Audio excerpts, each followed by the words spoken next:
Yeah! Yeah, yeah, yeah, yeah, yeah, yeah!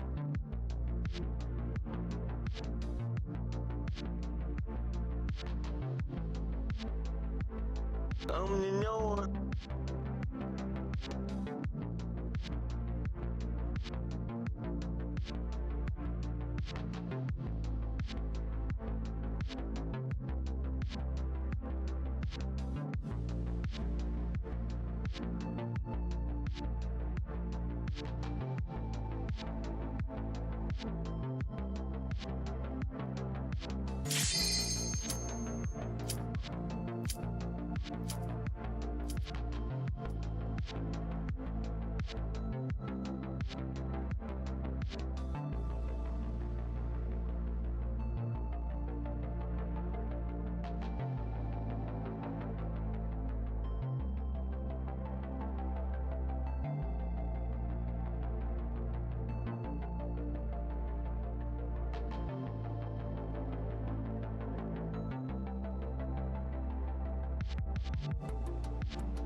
It's been 84 years.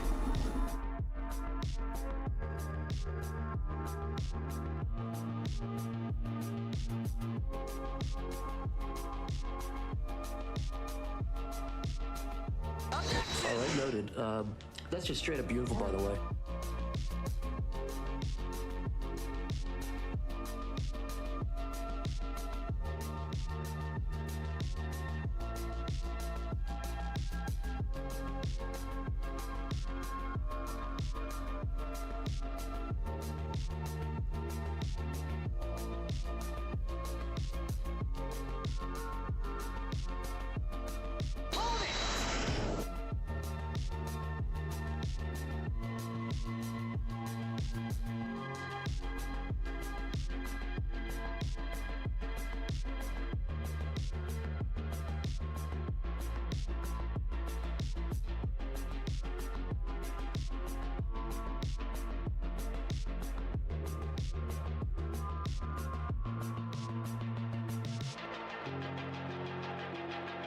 I'm tired of this, Grandpa!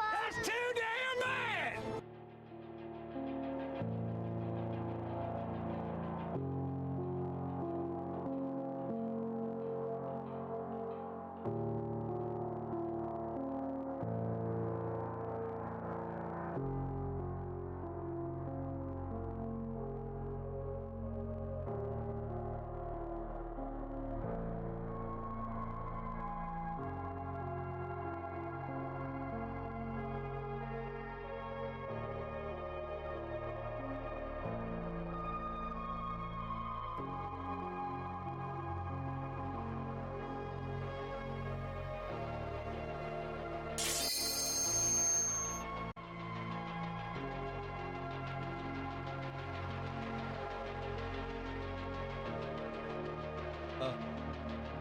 Give me 1 second, guys. I need to find a hair tie. Hold on. I'm gonna wind the clock back just a moment. Hold on.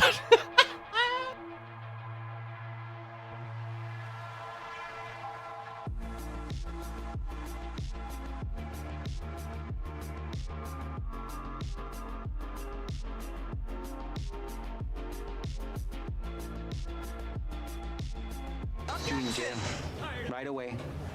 No trial, no nothing. Out right to jail right away.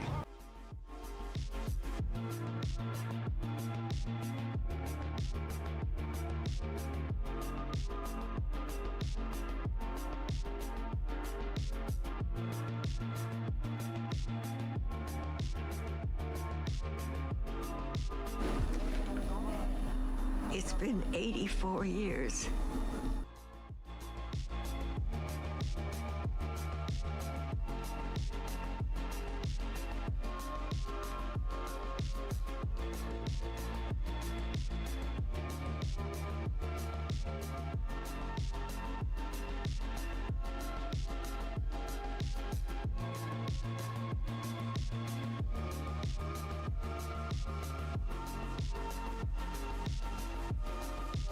Oh, I found it. Hold on.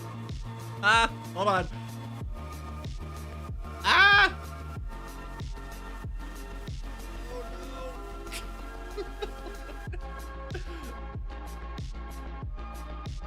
No, the clock went away.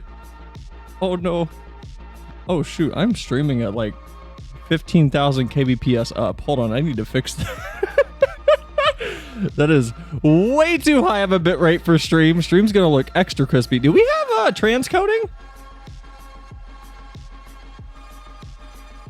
Right now? I know we're still on pre-stream screen, but do we have transcoding?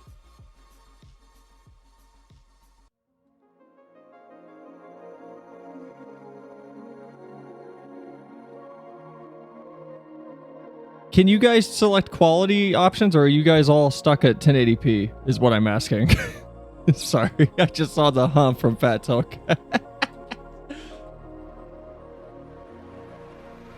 Hold on. Oh man, everything's a mess. Everything's a mess for me. Oh no.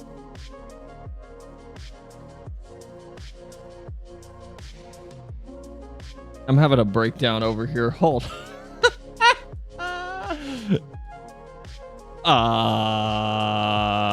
I think we're good. Oh, hold on. I just saw that. Okay. I can change quality. Okay. Stream might be like extra crispy looking. I'm streaming at 16,000 meg up. Or meg? 16,000 meg. Woo. 16 meg up. Instead of my usual 7. So maybe the quality's better. I'd like to point out that Spectrum was saying 7,000 kbps was too much. Step tuber. Me bitrate is stuck. Isn't it better if it's stuck though? Isn't the quality better? I like to point out the Spectrum for months was telling me like 7 was too high on 500 down and on 20 up. And now I have a gig down and 40 up, and I'm more than double 7, and it's working just fine. It's crazy how that works. It's wild. It's crazy. Anyway, hi Mike, Fat Tall Cat, Leo, Jay. We got a bunch of stuff to talk about, and honestly, I don't know if I should push part of it or if I should. Because I wanted to talk about... I'll just explain what I wanted to talk about. I'm 30 seconds done with your animation cell. Got a minute left to go. Not sure I'll have it ready by your birthday, but I'm getting it done. Oh, dude, no rush. I'll look forward to it regardless, even if it's like late by whatever goal you set. Don't worry about that.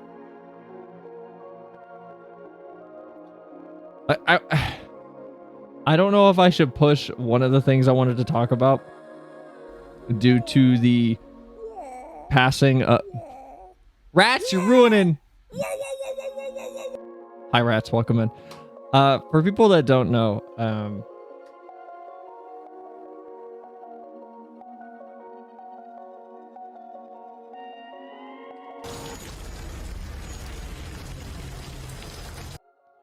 Akira Toriyama died the other day. Man, it wasn't bothering me yesterday, but it's bothering me today. He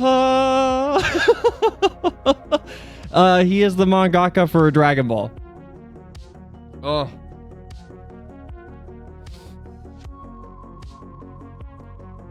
Rip to the Legend. Oh yeah. I don't know if I can talk about this. But it's been all over Twitter. I was going to say we should walk around the servers in FF14. Because people are doing proper like little vigils again around Ul'dah on a few worlds. And you can't see, but a lot of people have the Wanderer's campfire out, but there's too many people here, so it's the system's struggling to render everybody. There's the campfires, but they're not going to render properly because there's so many people. When's the day of your birth? When is that? Wednesday next week. I will be 88 Wednesday next week.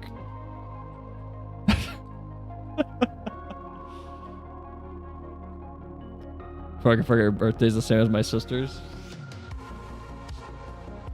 Shouldn't that like...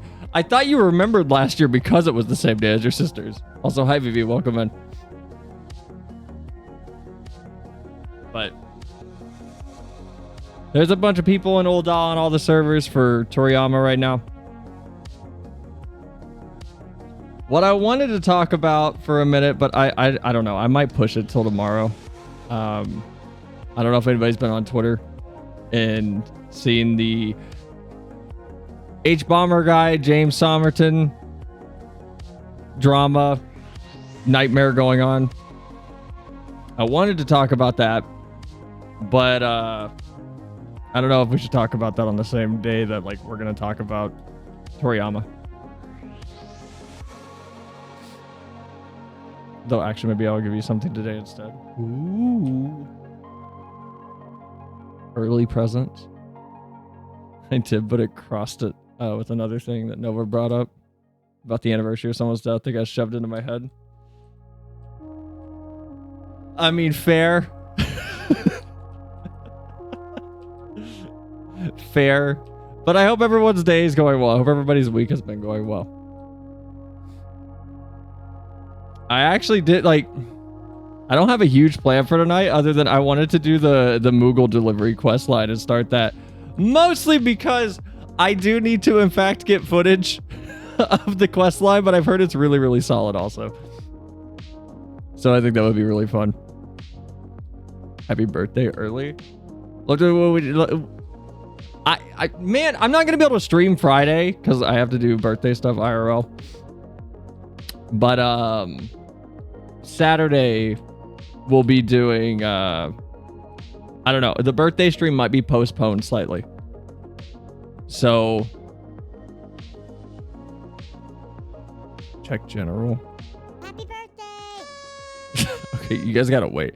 Hey, thank you for the server boost, Spectra. Can I just say Proto? I feel like that'll get confusing between Spectre and Spectra when I'm talking fast. Can I just say Proto?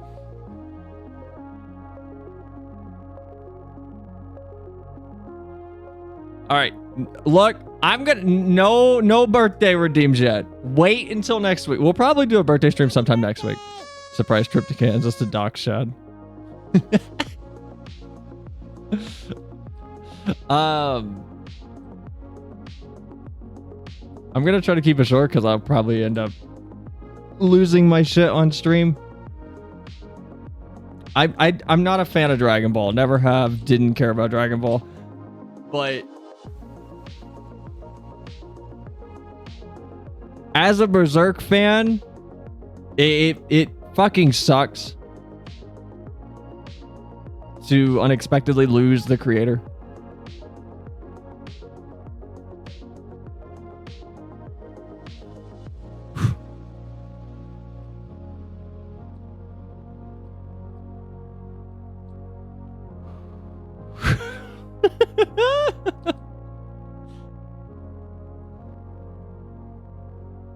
So, like, even though I wasn't a fan of the work, I get it.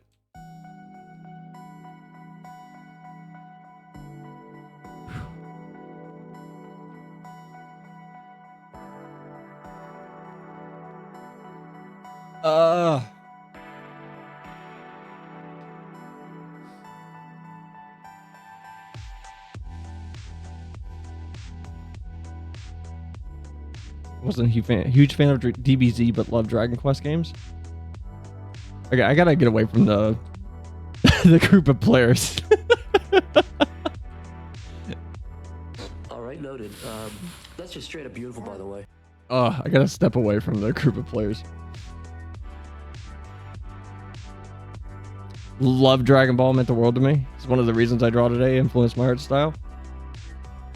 Ooh.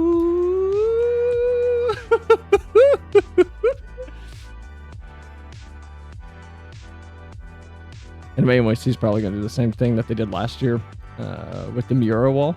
Going to have a huge Toriyama wall. That'll be cool.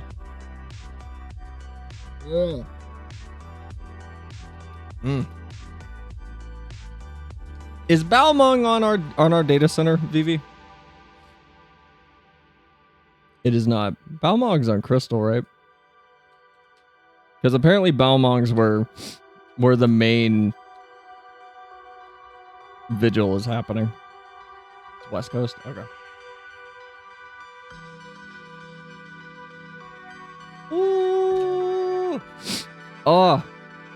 Oh my god.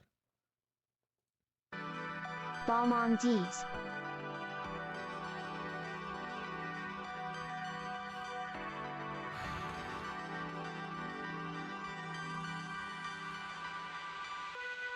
Where's there... Wait, what statue are you talking about, Mike? Ah, my god. I need a Kleenex.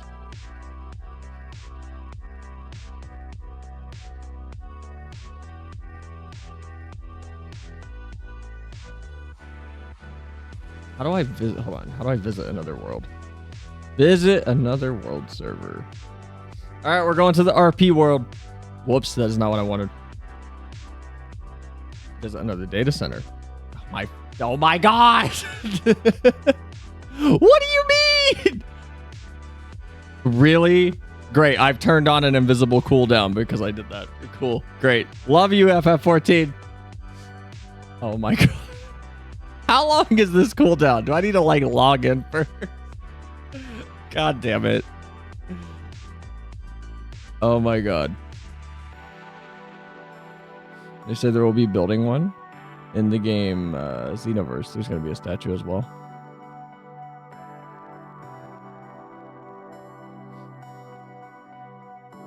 Is Xenoverse the fighting game or the like open world games?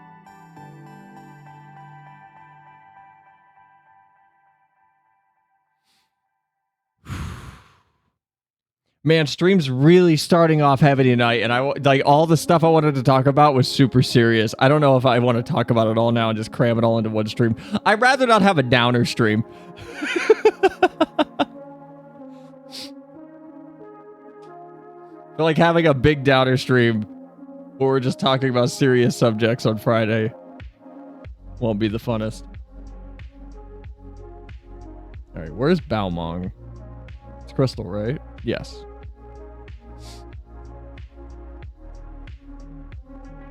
Oh, man. Xenoverse is semi-open world fighting game. You can make your own character and help Goku using time travel. Okay. I never played it. Like I said, I'm not a fan of Dragon Ball. I never saw anything in it that made me go, oh, that looks cool. But as a fan of Berserk, like, I get the unexpectedness of it.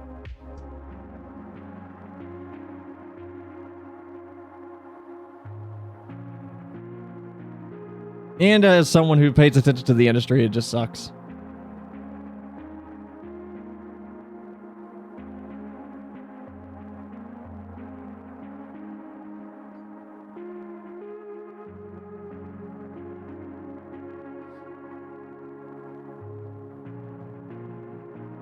I'm gonna get a Kleenex real quick. My nose is running. I'm probably gonna cry.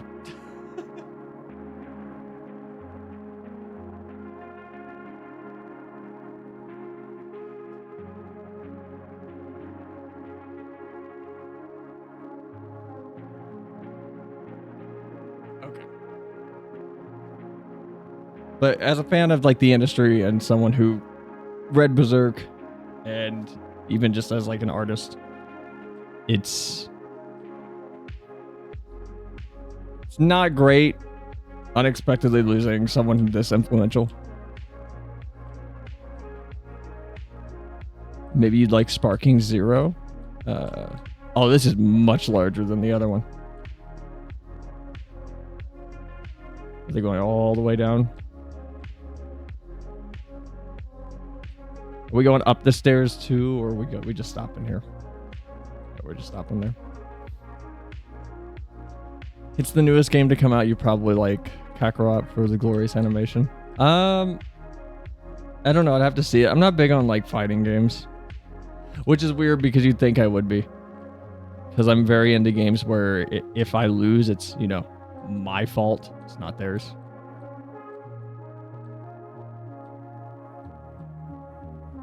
Or not theirs. It's not the game. It's just me.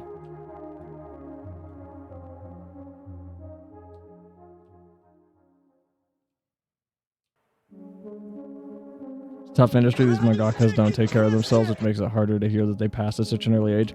Well, the annoying thing with Miura and now Toriyama's was subdermal hematoma, right? Which is like from head injury. So whatever caused that, definitely unexpected. And Miura's situation was like a proper medical condition, like a proper just defect with, what was it? The walls of his veins. Where it's like neither of these were caused by overwork or in-industry stresses.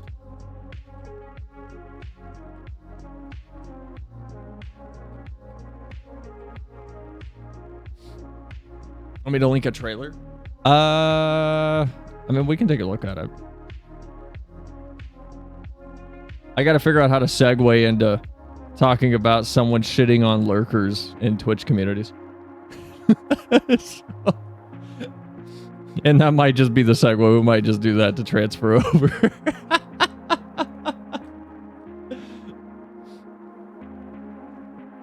There's been a like I said at the start of stream, there's been a lot of stuff that's happened online that I want to talk about. Like Ghost of Tsushima's on PC finally, which means we might have hope for a Bloodborne port. Maybe finally. Bloodborne might be happening. I'm hoping. Seamless transition. Hi, Glacy.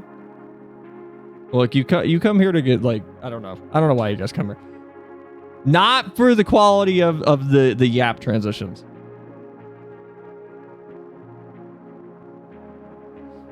Looks like it was a blood clot in the brain. Is that what's been said now? Because I don't know if they've said anything more. It's usually pretty slow to get information in regards to like deaths, especially in the anime industry or the manga industry. Vivi read it last night, so I haven't even read the actual thing. She just read it in chat last night and said it was subdermal hematoma.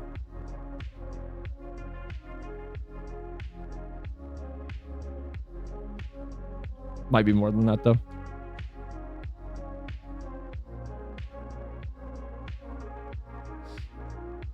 Hina sent it to me.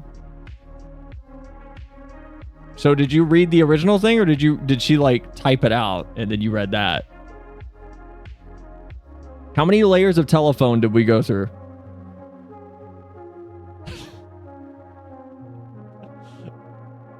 No, she sent the original tweet. Okay.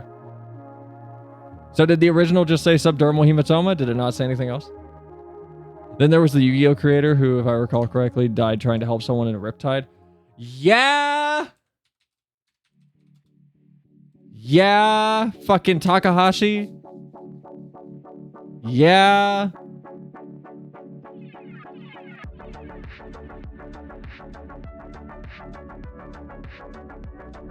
That sucks too.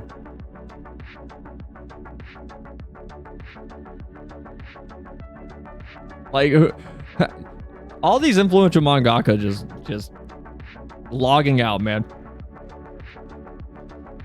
I did not say it did say subdermal hematoma. We're assuming it was a prior blood clot that burst when he fell.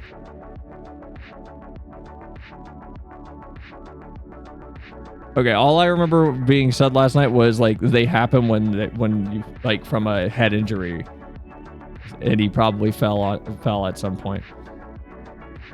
That's all I remember. I don't remember any discussion about blood clot. So.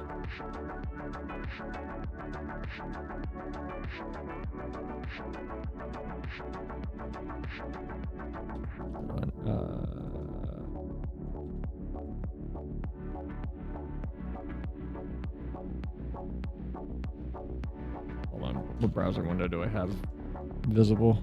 This one?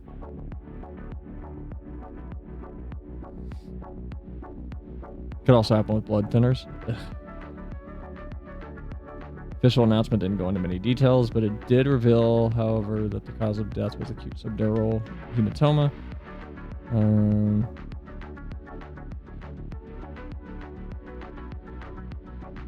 Acute subdural hematoma is, in simpler words, a blood clot that suddenly forms between the surface of the brain and the brain's harder outer covering. These clots prevent the flow of blood to vital organs and are a result of internal bleeding, usually due to stretching or tearing of the veins on the surface of the brain. It can happen for a variety of reasons, like trauma to the head that causes the brain to jolt or shake. However, head injuries are not the only reason behind the formation of these blood clots. As people age, the risk of these tears happening on their own increases, with blood thinning, medication, or ingesting alcohol contributing to the risk. There is simply no way to find out what exactly caused this specific case. Okay. It was just mentioned in the original letter. I didn't read the original. I was narrated to.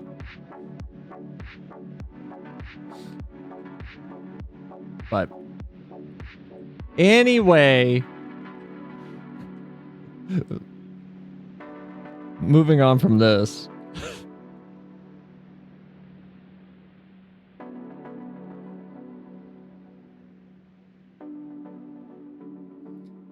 I'm not gonna talk about who, but moving on to lurkers. Yes, moving on to lurkers. Not gonna talk about who I saw saying it on Twitter.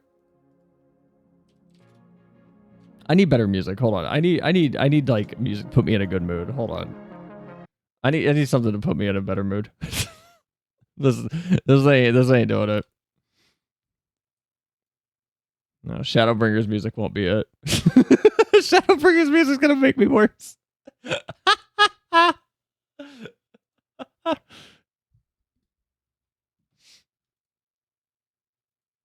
2 hours of happy, upbeat video game music mix. How about this?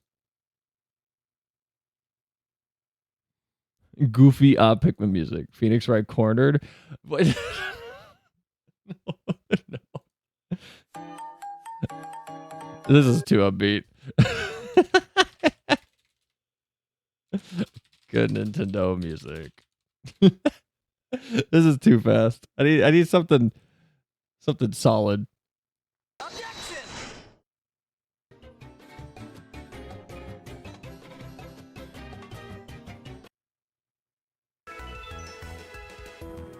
There we go. This will work. I can do this. Oh, is Pikmin... wow, I almost asked a really stupid question. I almost just asked if Pikmin 4 was on PC yet. Of course it's not. We never played Pikmin on stream. We should do Pikmin on stream at some point. That'd be fun. That'd be super fun. That'd be really, really good. No, okay. So, before we start the Moogle delivery quest line to become a certified mail person. Mail delivery person? There was a tweet the other day that I came across. Specifically the response to said tweet from someone called Nutty. I've talked about Nutty on stream before, I believe. Let me get to where this quest is, and I'll give you guys context. The original tweet was essentially about how lurkers are... I'll just read it. And again, I can't like... Can I like censor this person's name? I bet I could just edit it real quick. Hold on. I can just hide the name in the HTML. I can just do that. And I just do this.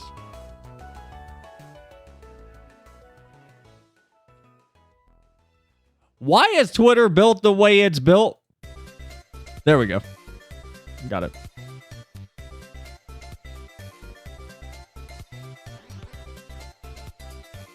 I guess I could just screenshot it and instead of trying to be so like crazy about it.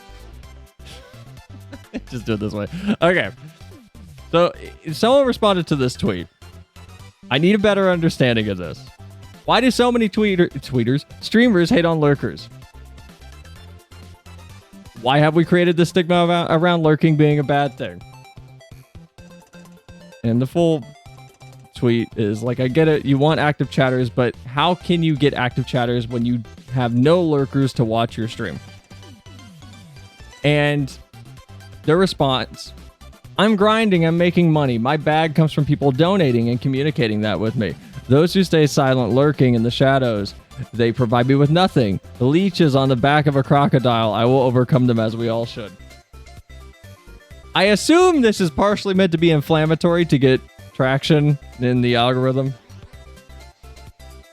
Because it seems like that's all Twitter is anymore, is posting confrontational things and starting shit and being obtuse as possible to your fellow human beings just so you can get a little bit of traction and clout. But I wanted to talk about, like, oh no, reminds me of $5 a month.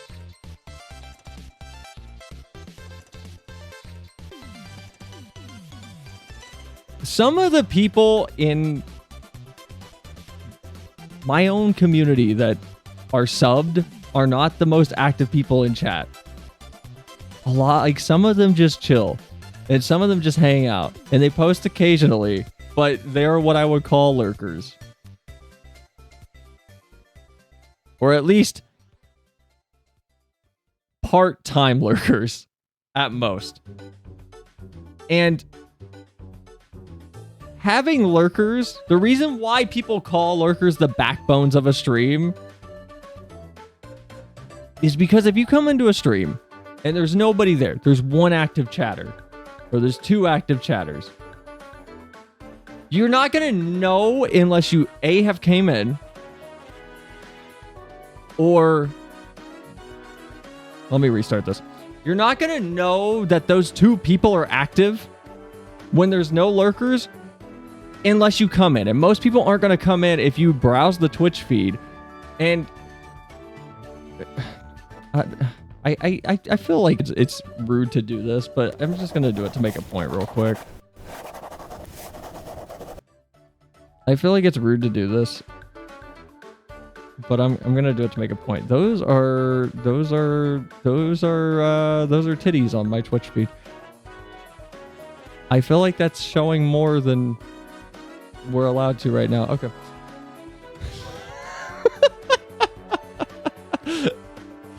I sort Twitch by lowest view count. Care to share? No. Look, if you go to the front page, you'll probably find it because it's in a category that's specifically for right now. Okay. I hate doing this because it makes me feel bad, but I need to make a point. I need to make a point. That's the wrong window. Hold on. I need to hide the screenshot too. I need to make a point though. If we go to Twitch right now and we're looking at Twitch with viewers set low to high, nobody browses Twitch really, and the few people that do browse Twitch are not digging around at the bottom of the giant pile of streamers in a segment.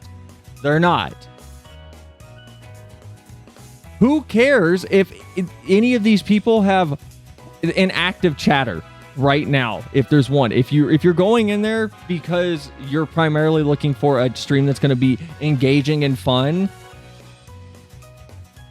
and I'll take the flack for this as well. If anyone wants to be like, well, your view count's low. Yes, my view count's low.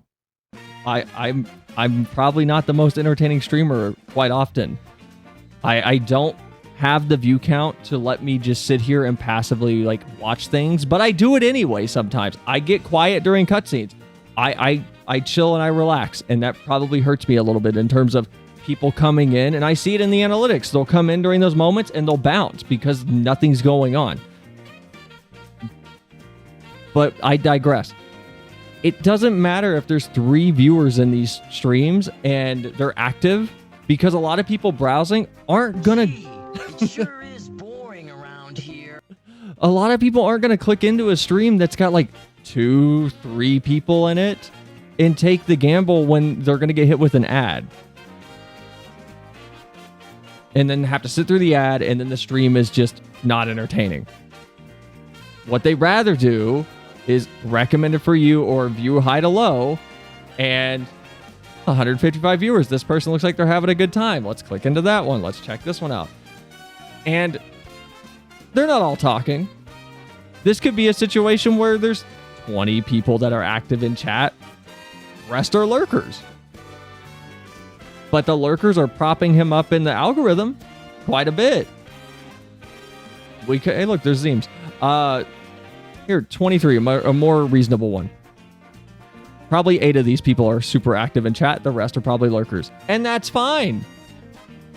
But 23 viewers looks more interesting than coming into a stream where there's no cam. There's one person in the chat. Like, lurkers are important.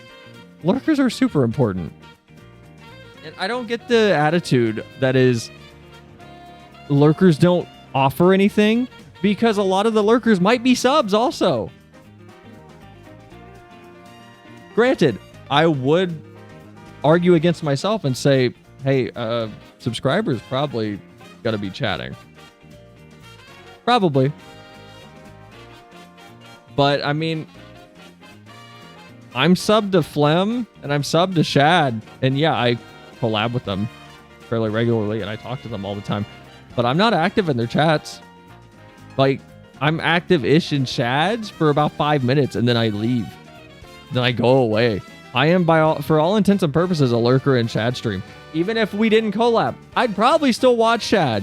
I'd probably still interact a little bit in his chat, but I'd be a lurker 90% of the time. Same with Flem, because I didn't meet Flem and go, hey, you want to collab? I thought he was just entertaining, so I watched him.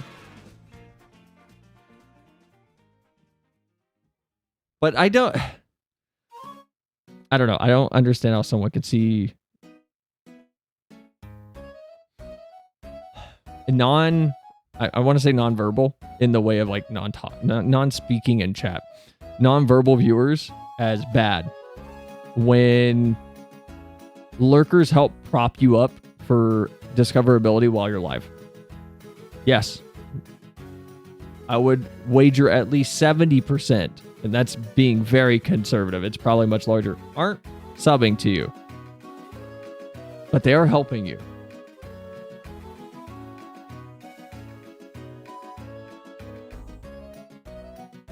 Oh, Super Paper Mario OST. I don't know. I don't know why you would shit on lurkers in your community. I don't know why you would essentially shame the people that are just silently watching you. En masse.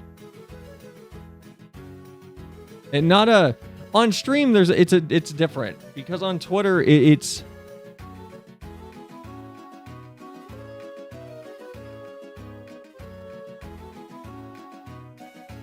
in stream. There's plenty of like, non-subs get fucked.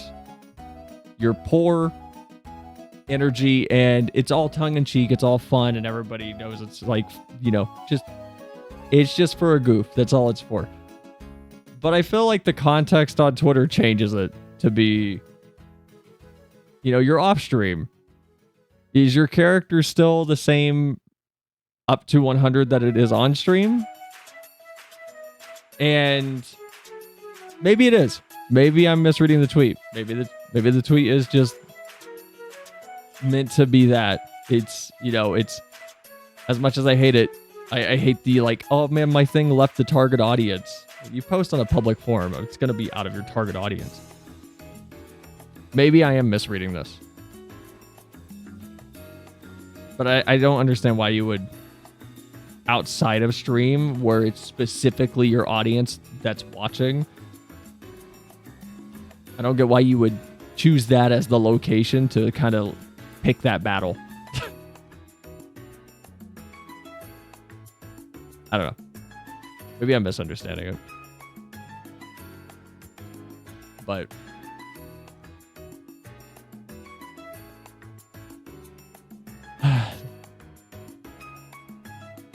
lurkers are important. That's the short of it. Don't feel bad for lurking at people's streams. I do it. I sub and I do it. I pay people and lurk. I don't think anybody should feel bad for lurking in a stream.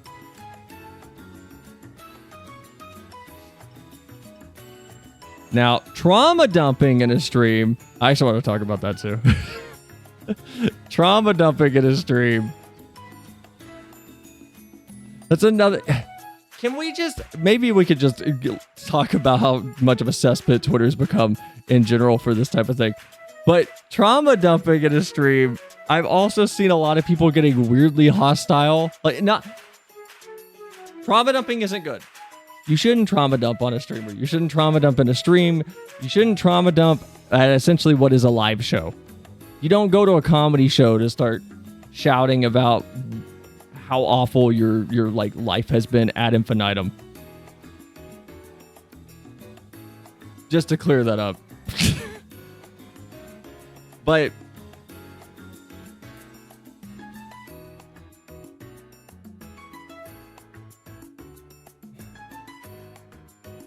don't want to talk about that. I've seen that same sort of hostility that tweet encapsulate towards lurkers targeted towards trauma dumpers. And here, we'll just watch a little thing that like Nutty put out as well. Where is it? There it is. Therapist, don't ever. Hold on. Happy music. I need you to go away for a minute. Streamers are not your therapist. Don't ever go to a streamer and like trauma dump on them. It's very inappropriate. Having said that, what you don't do, don't humiliate them, and you don't post those DMs with their name to your fucking Twitter, because everybody on Twitter was like, yeah, dude, they're not your therapist. But I feel as though if someone is like in your DMs and they're like having a crisis and they're like, oh my god, my dog died, and then my girlfriend broke up with me, and then my pastor wasn't nice to me this morning, it's like, okay, don't go and do that to a streamer. But also, if you're on the receiving end of that, you shouldn't go to that person and be like, I'm like not your therapist, homie, okay? So don't ever fucking tell me that shit. I feel like if someone is having a moment of crisis, even if they shouldn't be telling you, all you have to tell them is like, hey, I'm sorry that happened to you. However, I would encourage you to get professional help because I am just a streamer and I don't know you. I hope you can get help, but that's about as far as conversation can go. You don't have to go to that person and be like, listen, dude, I'm not your fucking therapist. So don't ever fucking talk to me. I've never talked to you before. I mean, it's happened before in my stream. Like, it happens ever in stream. But like, maybe again, we've talked about this before. We've actually talked about this a few times over the last few weeks on stream, and I've talked about it with people off stream, both prompted and unprompted. I don't know why in the last 3-4 months it has felt like there has been a shift in the just earnestness of interaction on most platforms, and specifically Twitter in this instance, where people are just forgetting that there are human beings on the other side of keyboards, flat out, and everything is to get exposure or to grab clout or some sort of notoriety or to like posture for some weird reason. And it all just comes at the sacrifice of treating someone with some baseline level of respect. And I don't. It's fine to. The echo chamber evolved is my only guess. That's where I am. Like, has the algorithm changed? But like, I was talking with Rich about this the other day off stream, and he's way more willing to give things the benefit of the doubt than I am. But even like comments on YouTube and TikTok have gotten just borderline more incomprehensible in their volatility or in their single service. You know, they're not trying to interact with anybody. They're just there to like spout a statement or like spout a half of an idea. And then if you delve into the replies, it's usually some sort of weird friction that starts to happen. And I don't know. It's very strange. But I'm not understanding the little shift I've seen with streamers specifically. That is, when you're streaming, you're running a show. Your job when running this show is to keep the show moving smoothly. If someone's going to come in and trauma dump, if someone's going to come in and lurk, you can deal with that in a way that doesn't make the rest of your audience feel unwelcome or disincentivize people from being human beings in your chat. And by extension, by disincentivizing people from being human beings in your chat,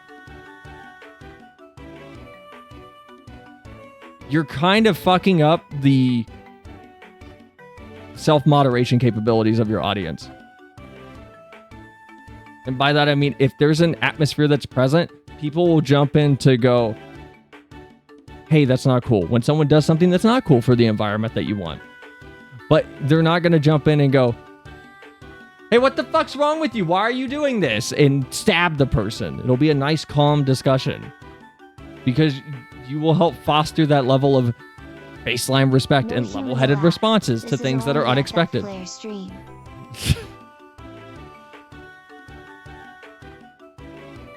Just, I don't get it. I don't know why you would be volatile to someone who's trauma dumped. I don't know why you would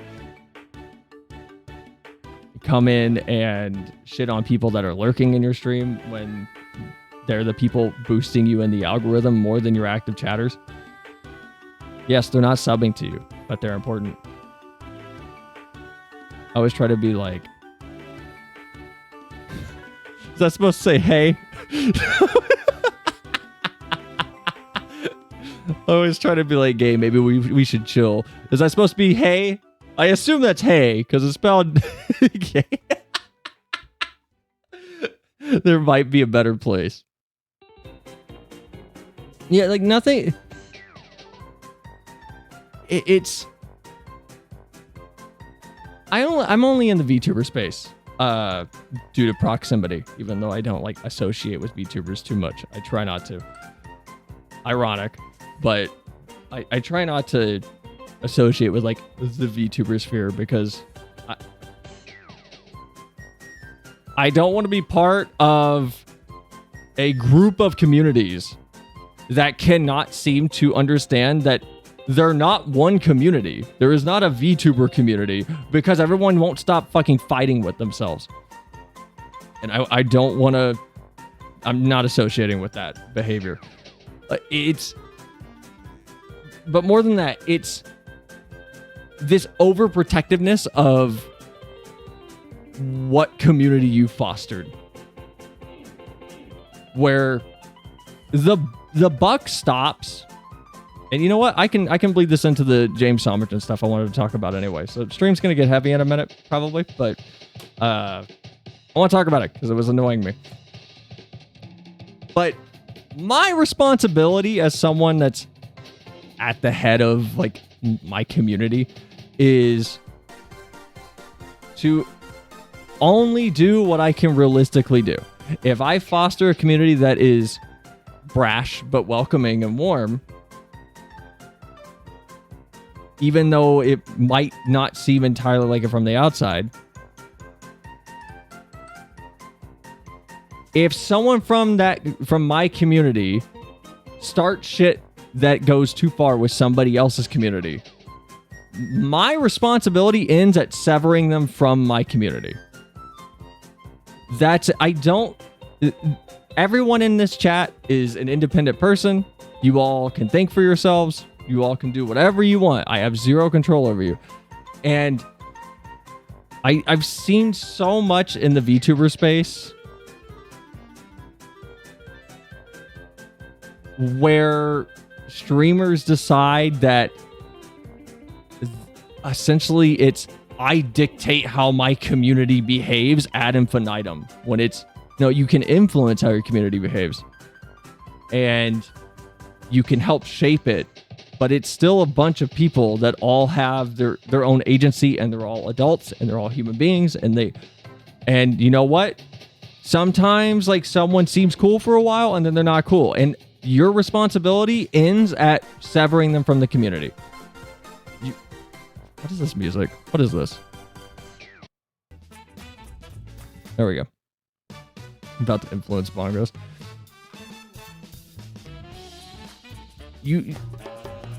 It's so loud. Is it? Do I need to turn it down?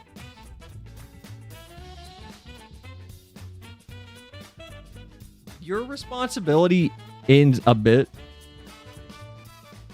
Your responsibility ends there, though, at severing whatever toxicity you had. Distract me from what you're talking about. How much quieter do you want it to be? You're on PC, right? I'm going to trust your ears over anyone on mobile. No, it's fine now. Okay.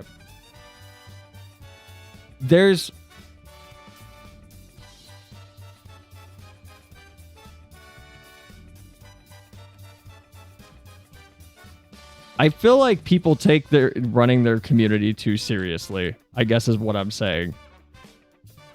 When it comes to what are they influencing outside of it's Alliance? Oh wait, it's Crystal Tower raids they give these. Hold on, guys. I'm working on relic weapons, so I'm sorry, but I do need to run these, so I'm going to take this chance to run one while we're yapping. It's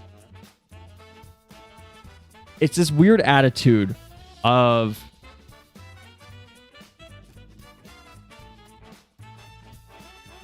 okay, here I'm going to use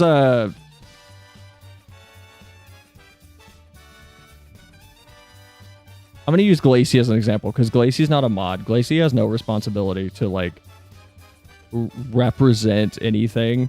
And mods don't either, by the way, but to really make my point, I'm going to use Glacie. Glacie, I'm use you as an example. If I see you in another server, and you're making jokes that are not exactly what would be cool in my chat, but you're not explicitly, being a bigot or a racist or a deplorable human being. You're just making jokes that I'm not okay with in my stream. The amount of people I have seen in the VTuber community that think that policing that is not overstepping is weird to me and wild to me. The buck stops at your community's doorstep when it comes to the streamer's responsibility of curating exactly what environment they want. And if you're a large creator, the buck stops at the moderators in that Discord or something, because the streamer certainly isn't going to be able to be present for all of that. If you have like an 800-person Discord, you're going to have to trust the mods to do their job. And if the streamer hasn't put in place the structure to allow them to do that job, then they are not doing their job. They should be creating a structure that allows their mods, and if you want to call them staff on their servers, if they're not creating a structure that allows the staff on their servers to do what they need to do to make sure the community remains, within bounds of what the streamer desires, then fine, by all means, like, they're not doing that. But not enough people look at it from a flexible perspective. And by flexible, I mean people on streams aren't AI. They're not a big algorithm. They're just a person trying to do something. And they can't catch every little slip up, and they can't catch everything. But the overall responsibility should stop at their door. And thinking that you have a responsibility past that is controlling and just condescending to people in your chat. Depends on the level. What do you mean? If you're talking about what I said about how, like, if I see Glacy in another Discord and if they're just making jokes that I'm not okay with, but they're not being outright, a bigot or something, I don't care what they do. It's not my responsibility. If I see Glacy doxing somebody, then it becomes my responsibility.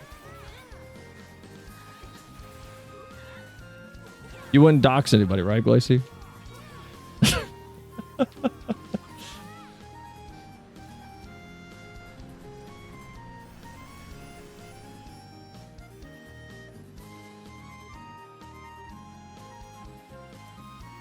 Oh, shoot. Glacy, were you on, by the way? I should have invited you if you were. Sorry about that.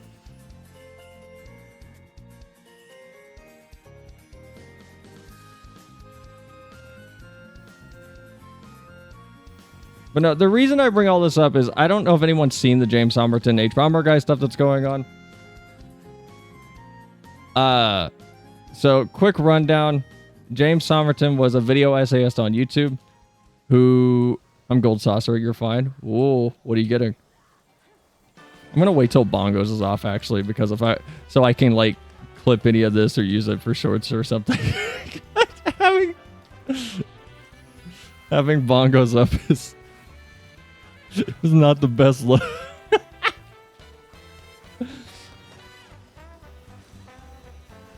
How much longer does Bongos have? It's been up for a minute now, right?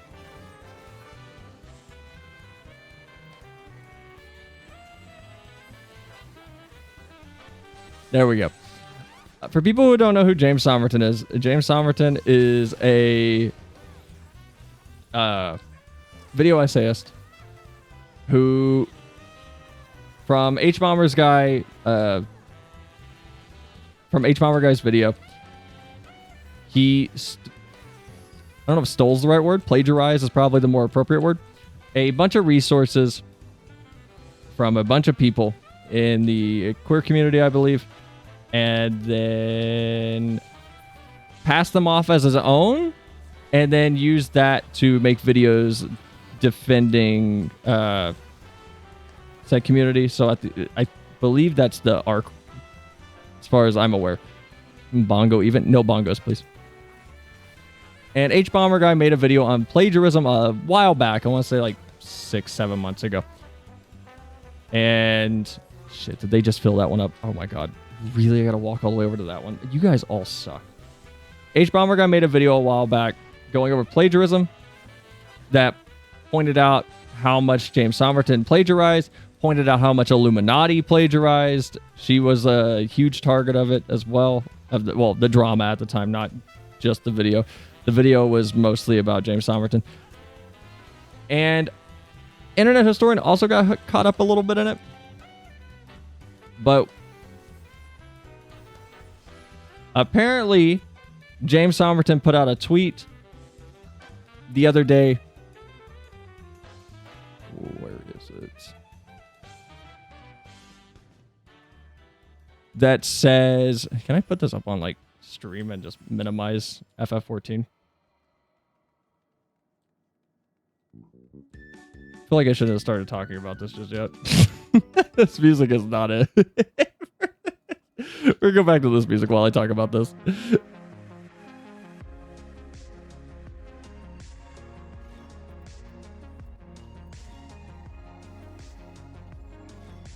All right. James Somerton put out a tweet yesterday that says, if this message is live, or not yesterday, a few days ago on his, I believe, personal account. If this message is live, it means I scheduled it before ending things. I have video scheduled to go out over the next couple days. Nothing new. Just wanted Nick's portfolio, who I believe is his editor, of work to be available. I've left directions that any money for those videos donated to the Canadian Association for Suicide Prevention. They've tried very hard to pull me back, but there's simply no life for me anymore. I've lost everything. My only friend, my livelihood, my name, and it's all my own fault. The world will be a little bit better off now. Goodbye. Someone reached out to, and I'll put these tweets up after we're done with the Alliance. Someone reached out to Somerton's ex on, I believe, Blue Sky, who said there is nothing to be worried about right now. So essentially the situation is, was it a fake tweet? What's going on? Nobody knows the answer to that right now. The part I wanted to talk about that's pissing me off is I'm seeing a lot of people jumping down H Bomber Guy's throat about it and saying that he's responsible for this apparent decision, which is, in my mind, asinine. I'm not gonna like mince any words. I think it's absurd to place blame on H Bomber Guy. And I've seen a lot of people attacking him. I've seen a lot of people attacking his audience. All he did was make a video that specifically pointed out pretty much every time that James Somerton plagiarized something and exactly how bad the plagiarism was. And I don't think it's a good idea for people in Twitter in general, because it's only really on Twitter, to be saying, oh, you pointed out someone plagiarized, and it kind of was for most of their career on YouTube, for a lot of their bigger creations. How dare you? You made him do this. It's like, no, H Bomber Guy did not make James do this. Yes, we can all agree. So this is going to get nuked on YouTube. I'll probably censor all of this. We can all agree suicide's bad. I don't think anybody's going to like sit here and go hooray over this. It sucks. It's terrible. If this is the case and the tweet isn't falsified at all, and I'll pull the tweet up after the raid's over. It's terrible. But to throw responsibility on someone who just made a video pointing out that someone plagiarized, and we'll talk about this explicitly at the end of the raid. H Bomber Guy specifically in his video, because I saw people attacking his audience too. He did what he should have done, which is where I was explaining the buck stops. He has a segment specifically that says, hey, if you harass James Somerton, if you go seek him out, if you seek out his content just to be a dick, I believe, I'm going to paraphrase slightly, but his quote was essentially in the video, you're worse than his plagiarism. And that's all he needs to do. Beyond that, if he finds someone has done it, just remove them from the community. And that's all he can do. But I don't like the precedent that it sets. That is, hey, you're making videos or content in a public space and someone finds out you have stolen something. them calling you out for it is bad. Them calling you out for it is evil and a monstrous thing to do. It's better to let them steal something and not feel bad, or be, you know, put in a position where they need to essentially, what's the word I want here? I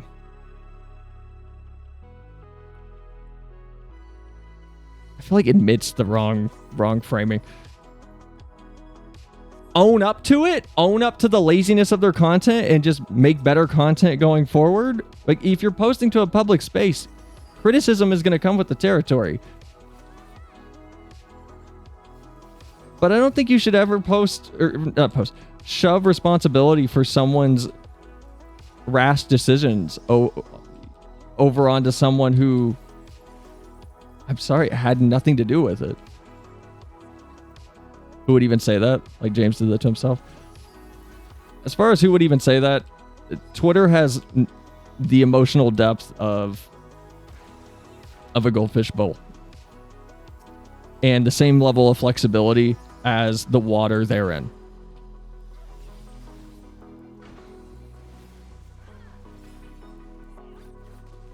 I do not remember the mechanics of this fight.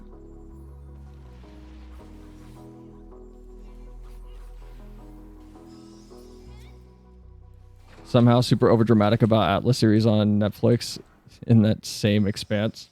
Oh yeah, that was also happening. Was the old classic, hey, you're only making drama for views, stop making videos on this now. It's because it got me thinking. Because I will at least, and I'm not going to just stonewall against any like counter argument. It got me thinking. It's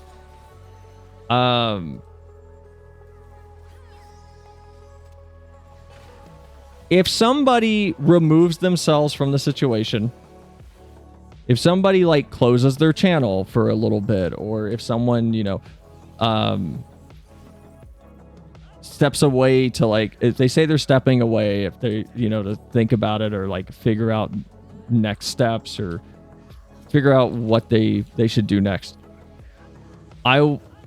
Yes, it is still, as I said, like a public space.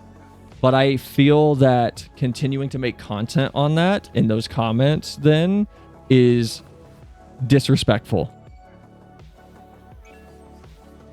Granted, sure, there are circumstances and edge cases, as there always are, that you could counter argue against me with. I'm sure those exist.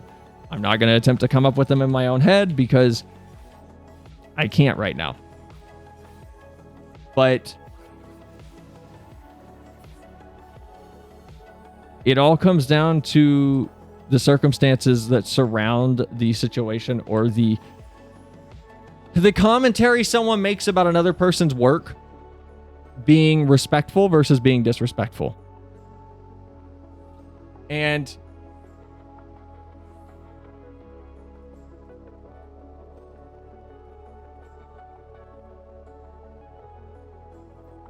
I don't think it's fair to lump it all into drama farming or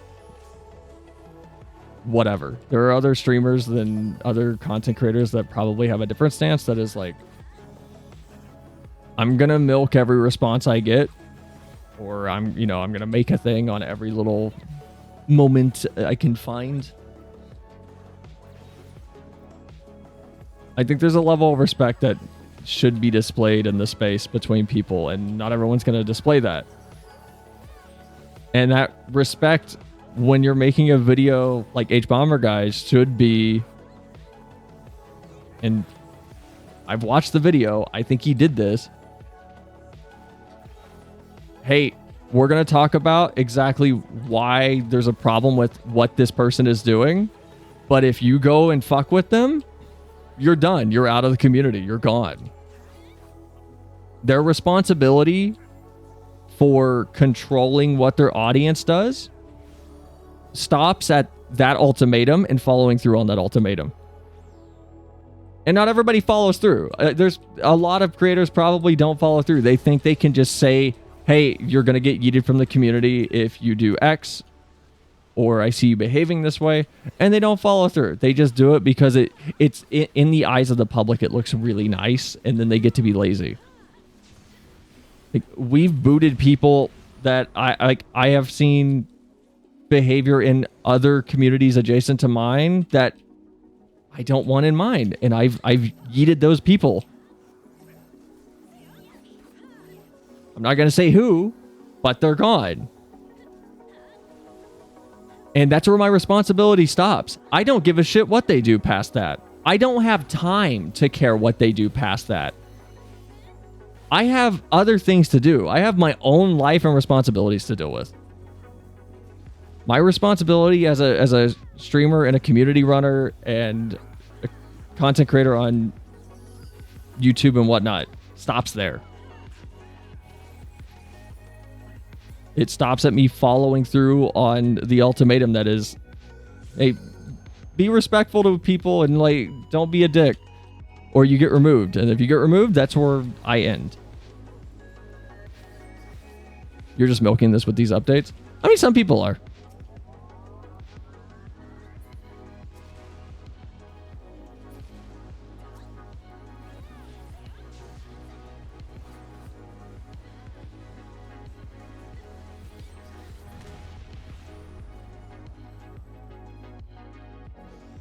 But I don't know. I guess the short of it is, I don't understand why people think that their control of their community extends past the community's boundaries for individual members.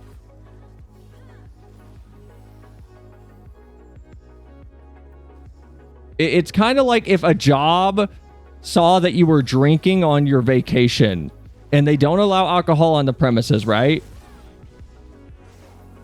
But they saw you drinking on vacation and then got mad at you and fired you because you were drinking alcohol, period. Like, I don't give a shit what happens outside of the rules I have in my community, like, once people are out of here.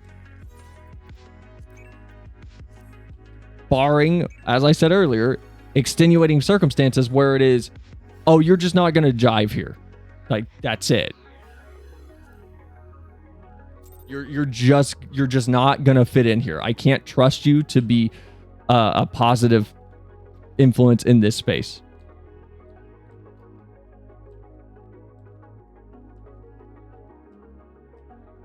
I guess basically what I'm saying is, like, if you're doing things that hurt other people easily without thinking about it outside of this, like, this space, like being a bigot or being racist, unironically, like, especially, yeah, you're just gone.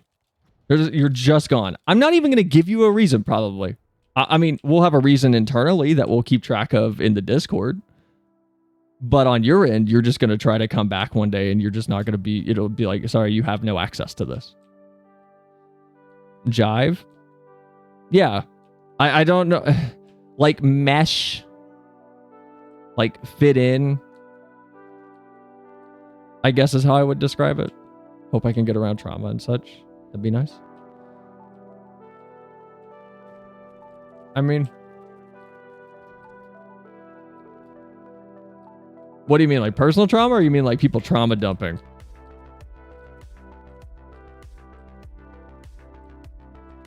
Because personal trauma is just one step at a time.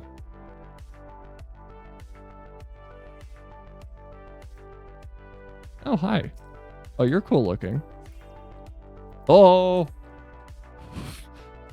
Big spoiler mount.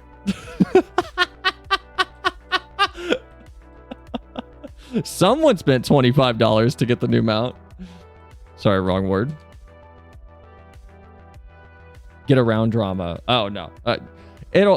Look, if your stream gets big enough, it'll happen. It'll happen. And I'm gonna be honest, it's a good way to, like, get some rapid growth. Doesn't mean you should farm it. And by farm it, I mean, it doesn't mean that you should go looking for it. But you shouldn't let drama dictate what you want to talk about on stream outright. You shouldn't let drama dictate what you want to talk about off stream. Anyway, for posterity's sake, for anyone who was curious, because I said we were in the middle of that dungeon. And I said I would show these. Here is the James Somerton tweet itself. Here is the full one. If anybody wants to read these, it will be available like in the VOD. We read it a minute ago. Here's the full one itself. The expanded image that somebody had. There's that. And also for posterity's sake, the segment of the H-Bomber guy video where he specifically incentivizes his audience to not go and harass people. Announcing this, the thread's author mentioned this happened and included these screenshots of the announcement. Let's put this on a timeline. This tweet came almost exactly 12 hours after saying she was thinking of checking the other video. In her screenshot, the announcement was only 11 hours old. James hid unrequited within an hour of someone saying they were thinking of checking it for plagiarism. That's not suspect at all. In his post, he explained he was the victim of a targeted harassment campaign, had received death threats, and he hid these videos because he didn't want people who want him dead seeing them. In the comments section, he also claimed the thread's author had been harassing and attacking him for the last 48 hours on Twitter, and her followers had been hunting down his home and work addresses. Any harassment or threats Somerton may have received are unconscionable and wrong. I want to clarify right now that if anyone harasses Somerton on my behalf, they are worse than him and will not see the light of heaven. I must underscore, however, the original author was not unnecessarily rude in her criticisms, was straightforward and polite when speaking to James directly, and when he talked about harassment, she was very clear where she stood on that as well. Somerton accused... Because I saw a lot of people claiming that, I don't know, H-Bomber guy didn't do enough. Like, what can he do? What can he do? Beyond saying, hey, don't harass this person, and if you do, like, I'm going to take you will not see the light of heaven as you're going to be nuked from the community, period. Video was quiet. Was it?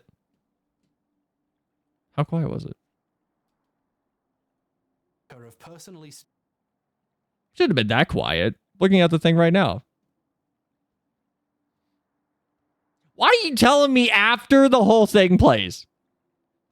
Compared to you a lot?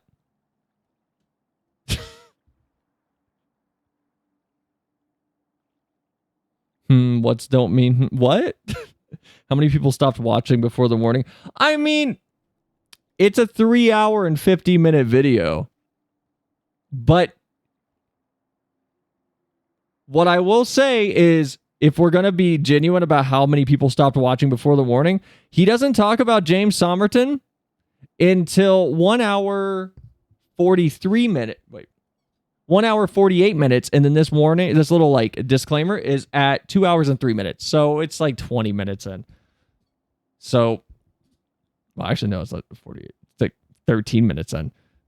So if they stopped watching, I don't know. That's on them. They missed a lot of the video about James Somerton. Because most of the video is a YouTuber called Philip, Cinemassacre, Illuminati, YouTube Content Mills, Legal Eagle, Internet Historian is like this portion. There's a lot in this video. But the James Somerton disclaimer is like 13 minutes into the James Somerton section start. So if they stopped watching, I know what you're saying. I see the LOL, but I feel like the easy response that someone would have is, well, he should have put it at the start. And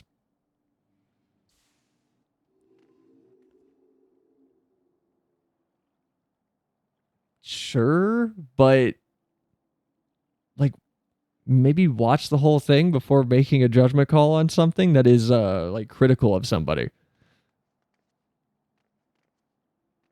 But then again, that argument in and of itself is, I don't think a person that is unstable enough to go death threat someone or go harass somebody is. They're not gonna listen to the warning in the first place.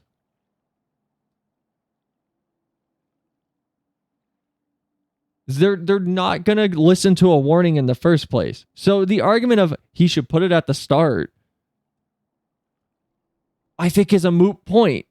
Because who has it in their brain that's like, oh, I'm gonna go, I got points to attack. I'm gonna go fuck with this person. I'm gonna make their life a living hell. Does anybody really think that person's gonna listen to like, hey, you shouldn't do that. That's mean. Fuck no. They're not gonna listen to a little disclaimer at the start. Of course not. It's like thinking that like a door lock is gonna keep everybody out of your house. The lock on the front of your door keeps honest people out. That's it. If someone wants into your house, they're gonna get into your house. If somebody wants into the safe that you have, they're gonna get in. They're not going to listen to the suggestion that you put at the start of the challenge, because in their mind it's a challenge. It's a goal. It's a game. Honestly, though, he probably should have. I disagree that it should go right at the start. I mean, I don't know if he did. Here, we can check the start real quick and just see if he does. I'm going to wager he doesn't, because I feel like H-Bomber guy would sprinkle it into... I don't remember if he did for other people. I believe he did for other people, but Somerton, I know he did specifically. $1,000. Tell us the story briefly. Barely anyone listens to the don't do this at home warnings. Yeah, you know how many people got hurt because of the jackass warning? Funny thing is that H-Bomber didn't do caveman speak to small brain YouTube consumer. No harass, big no, you don't do that. No, bad. To be fair, the way he said it was a little jokey. I think that's misrepresenting the entire point behind it. It's a comedic tone. It's a comedic tone throughout the entire video. H-Bomber guy is a very facetious sounding presenter. I don't think anyone that's going to go harass somebody is going to not harass them based on the tone of the disclaimer. If you're going to go harass somebody, you're going to go harass somebody. I don't think you're going to see a sign that says, hey, harassment's not cool, man. And go, yeah, you know what? It isn't cool, and I'm cool. Because harassing somebody intrinsically is bringing chaos to the situation, and listening to a disclaimer is the antithesis to that, I feel. You want to start shit. Why would you obey a rule if your goal is to start shit? So, if anything, the argument we could make is, should we be criticizing anybody in a public open space?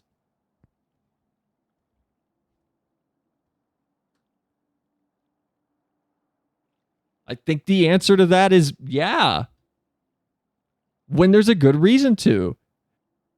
And I feel like this video was an example of like, yeah, there's a decent reason to, because there's a lot of these content creators on YouTube that are just lazily grabbing shit, making hacky scripts, stealing quotes from interviews and Wikipedia articles and just complete paragraphs from sources, and then posting them and going, hey, I wrote this. I did a lot of research for you guys. I think it's valid to criticize them.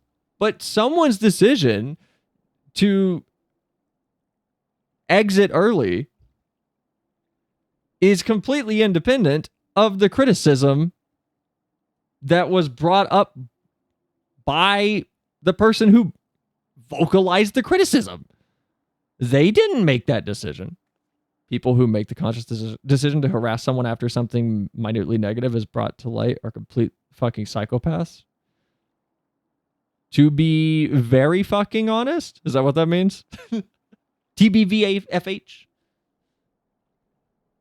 No, agreed. That's why I'm saying I don't think it matters where he puts this. I don't think it mattered if he put it at the start of every single section. If I wanna go get ice cream. This is a bad analogy already. And I see 8 signs that says, you shouldn't get ice cream right now. I'm going to go, no, I want ice cream though. That's the mentality I feel like. That comes from somebody that wants to harass someone. Or someone. I don't think it would matter where he puts it. nor how many times it repeats it. It's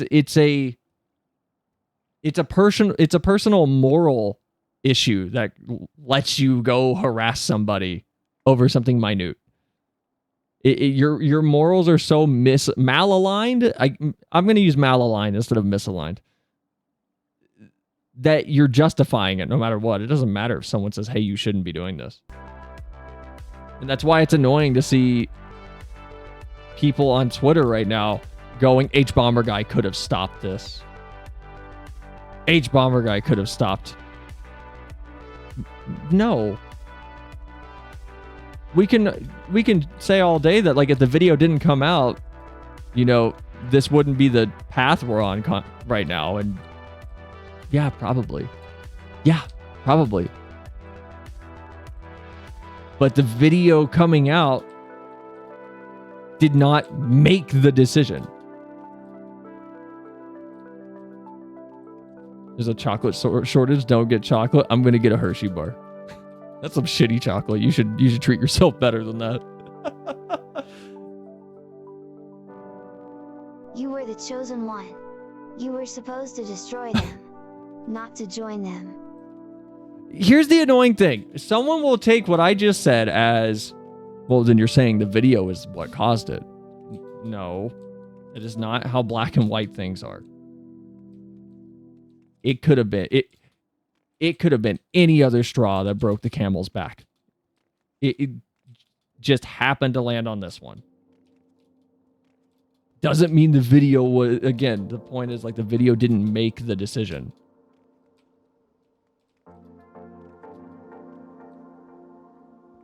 But oh well. We ready to do Mailman quests? We ready to do something a little lighthearted? I feel like this stream has been a bit of a tumultuous moment. I'm gonna have to do some editing to make that little discussion in the. You want the trailer again? Oh shit, yeah. Can you get me that again? We'll watch it real quick. I'm gonna have to do some editing to make that little monologue in the raid coherent.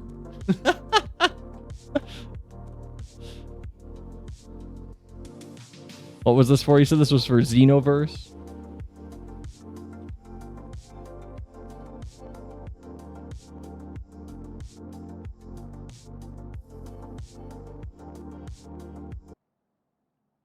All right. Oh, Kakarot. Man, Oni ruined Kakarot for me.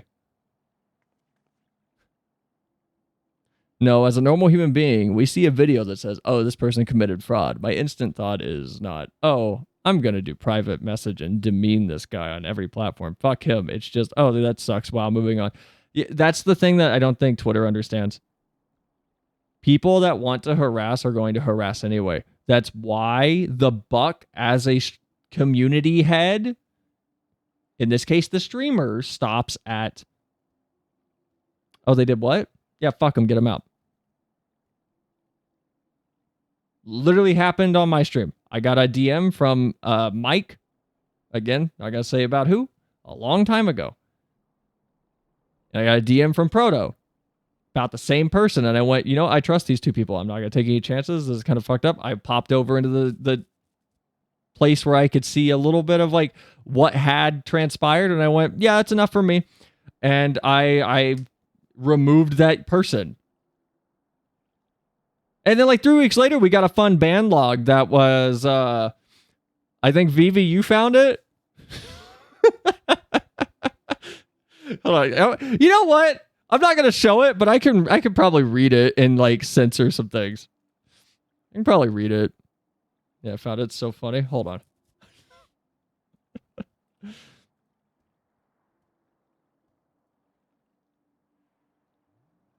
Creator dashboard. Where do I find my like bands?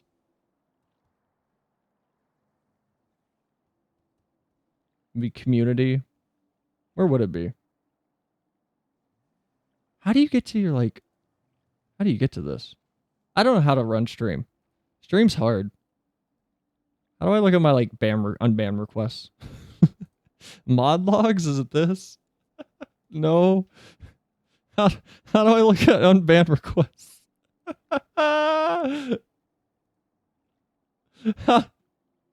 don't know how to run stream.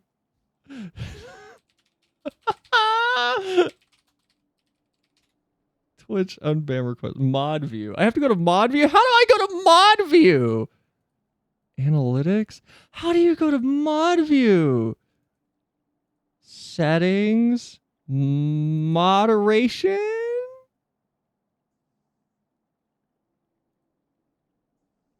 Mod view? There's a bubble that has it. Oh no.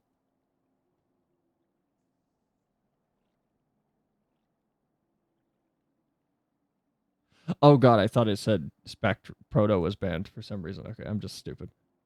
On the left. Skill issue. Oh, do I have to go like to the channel first and then do it? Why can't I get to this from an easy place? Oh my god, I have to go to the channel first. I have to like go to the actual channel page. That's annoying. That's really dumb. Why don't I have access to this more easily as a streamer?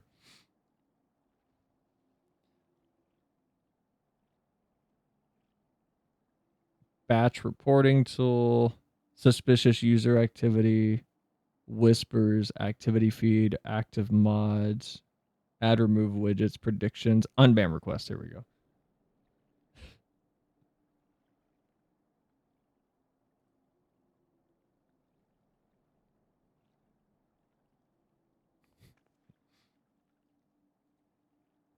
Okay, here's what I'm gonna read you guys the ban reason. I'm gonna read what their response was. Preemptive ban due to reports of general disrespect towards server moderators and other users within some servers. Some of our mods also mod for. They've also been unruly towards automated messages and sales chat. That's the unban, or that's the ban message, just to provide us context on our side. I'm gonna read what they said. Do I leave the typos in?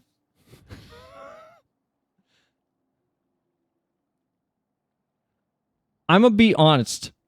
I did fucking nothing. On God, I said something in Anther server as a fucking joke. If blank wants to ban me, fine.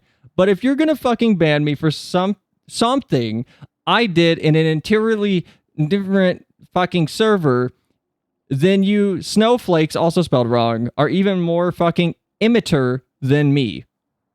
Right away. No trial, no nothing. Out right to jail. Right away. Honest was spelled wrong. Something was spelled wrong. Another was spelled ANTHER. Something was spelled wrong. Again. Entirely was spelled wrong. Different was spelled wrong. Snowflakes was spelled wrong. And immature was IMITURE.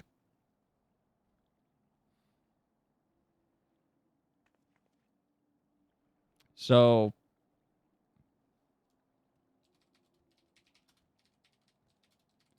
yeah, I'm gonna go ahead and just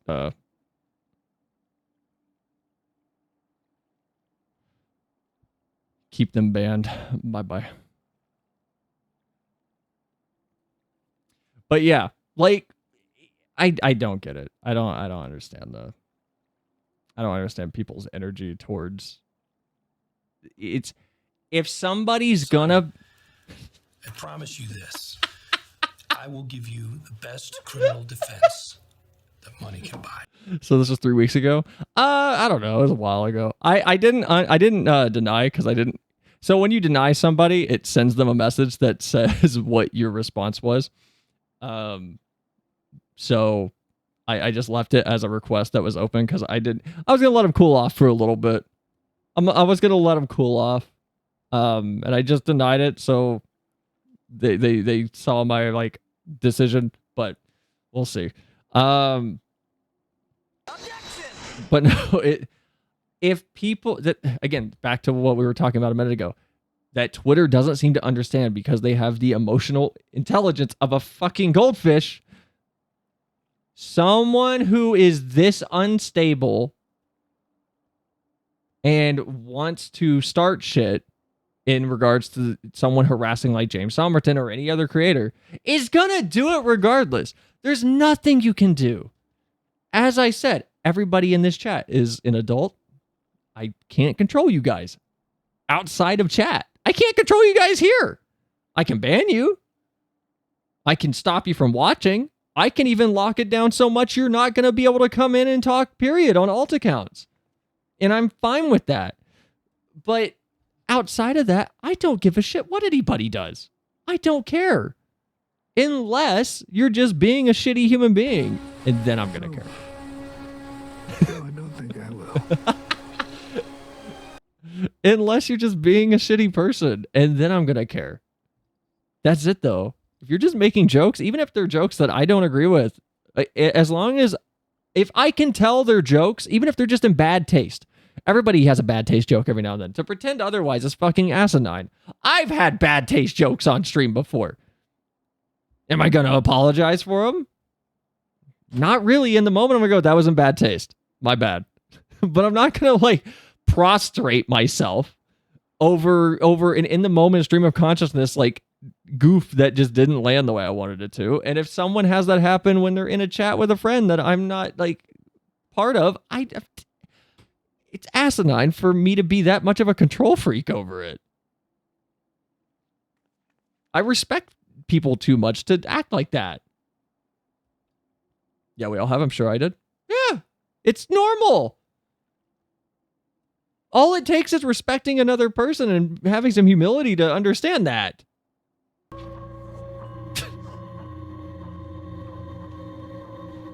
Someone cooked here.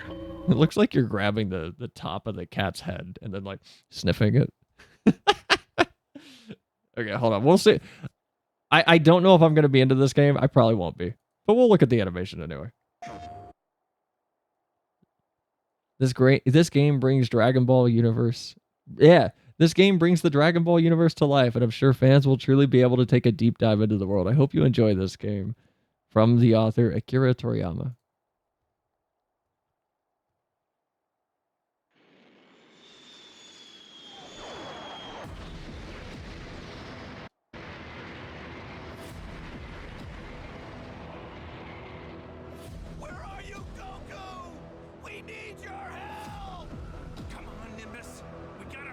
Wait, didn't Oni play this?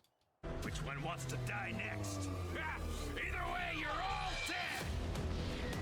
What are you looking at, punk? I'm gonna pound you into a pulp. Is it single player?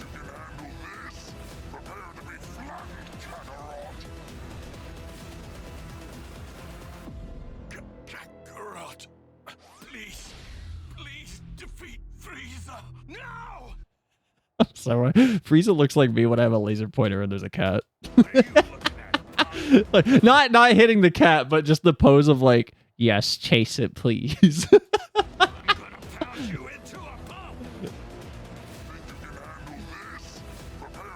I did not mean to go back this far. My bad. Look at him, though. Look at him. Look at his pose.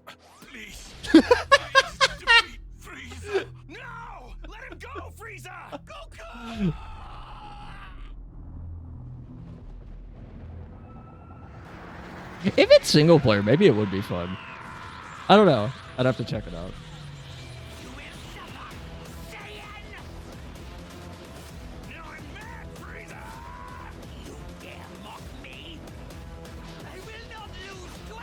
I'd have to try it. I can't.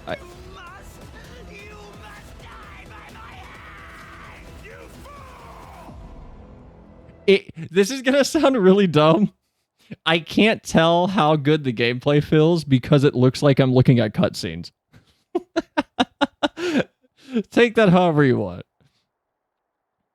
At least recognizing your mistake and changing. I mean, if it's a bad joke that just didn't land because you fucked up the setup, that's just a bad joke. That's just a bad joke. What is this, Leo?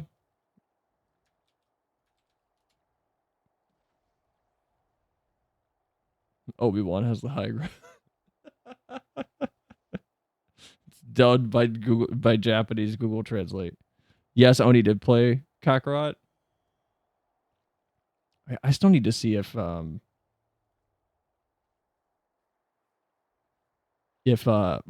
Fate Complete, what? I still need to see if we can get media share working properly again. I'll probably test that sometime like next week. Quiet son, I'm neglecting you. Okay, I might need to watch the Oni plays playthrough of that. Oh my god. All right, can we go be cat certified cat mail person, mailman thing? Moogle man? Moogle mail? Moogle delivery? I forget what Glacy called it a minute ago, but Glacy had a good name for it. Of errant epistles. What took you so long, idiot? Well, it took me so long was talking to you guys. Blame yourselves. Clinthata tires of having the possessions of others foisted upon her. Official Melcat, there you go. 7 hells, are those bloody furballs blind? Skarnfruskson. Not Skarnfrusk wit. Okay, I don't know what that is.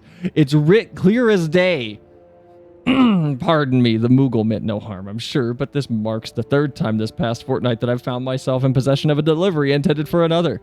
I did not expect all Moogles to be well-versed in Roegadyn naming conventions, but when they are unsure of the intended recipient, could they at least have had the courtesy to ask before dumping it off and flitting away unseen? Look closely here. This missive is clearly marked for my brother, Riceflow Skarnfrusk Sin. He makes his home here in Limsa. Not here in Limsa. We're very far away. Down in Limsa. And serves on guard duty at the Octant more often than not. I have a mind to send this letter right back to where it came from, but my confidence in those furballs wears thin. I put my trust in them.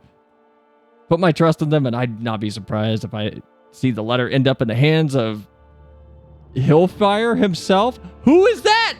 Is that a god? Perhaps you could deliver this letter to Riceflow the next time your travels take you to Limsa and tell him that though his sister would never think of reaping his mel, she thinks he could do much better for himself than some vapid tavern wench. All right, well, I don't want to get involved in the family drama. So, context for this. I need footage for a TikTok. I need footage of this quest for a TikTok I want to do. And I also heard it was actually really well written and very fun. So I figured why not do it on stream. This might take a few days to get through it, but I figured why not.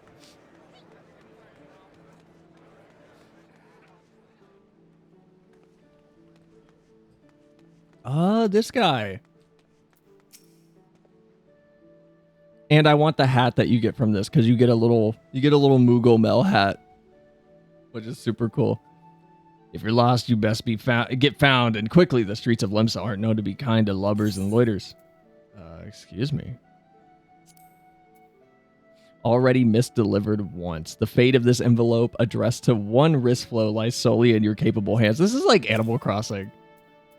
I'm digging this already.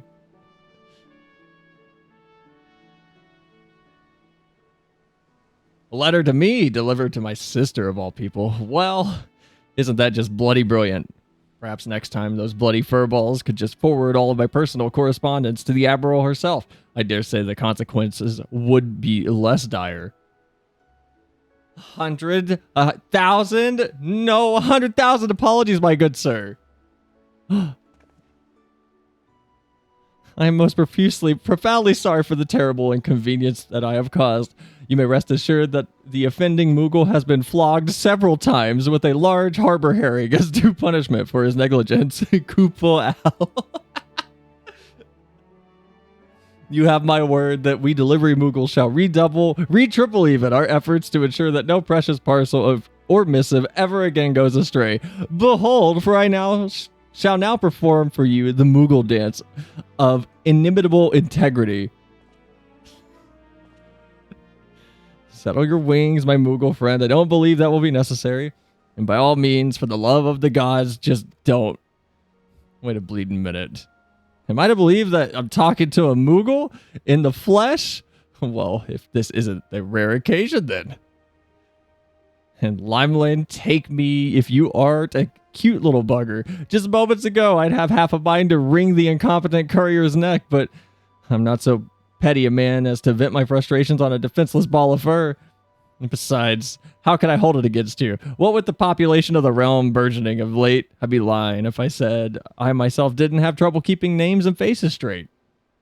Eddie Road, what's her face here was kind enough to deliver me the letter. Bro, I'm the most important person. Well, wait, hold on. This is canonically like at the end of A Realm Reborn. I'm still the most important person. I defeated Gaius. I saved everyone from the Garleans. I mean, what's her face? And I have your word that no more mistakes will be made. As far as I'm concerned, this is all water under the bridge.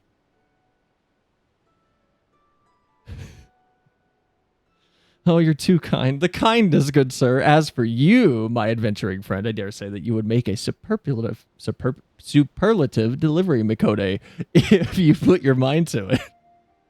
Traveling to far-flung lands, rekindling old friendships, and cultivating new ones. Staying abreast of the latest happenings in the realm. Why? If there's a more fulfilling career to be had, I had not known of it. So what say you, Kupo? Do you want to be a delivery Mikode? Yes.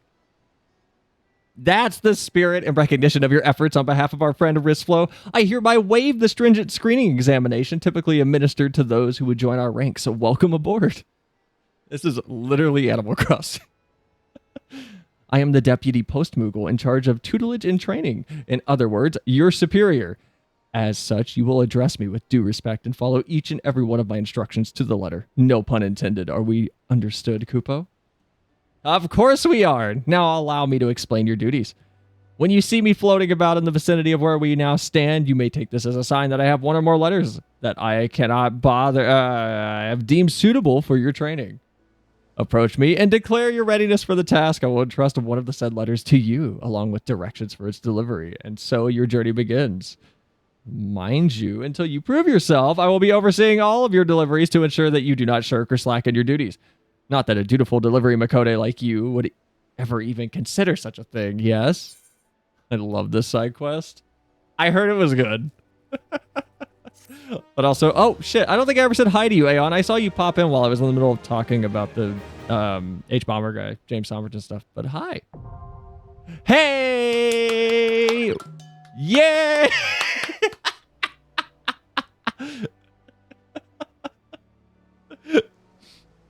You are now able to undertake delivery quests, to review the available quests, accept the assignment, speak with your deputy post-moogle at the Octa. Okay.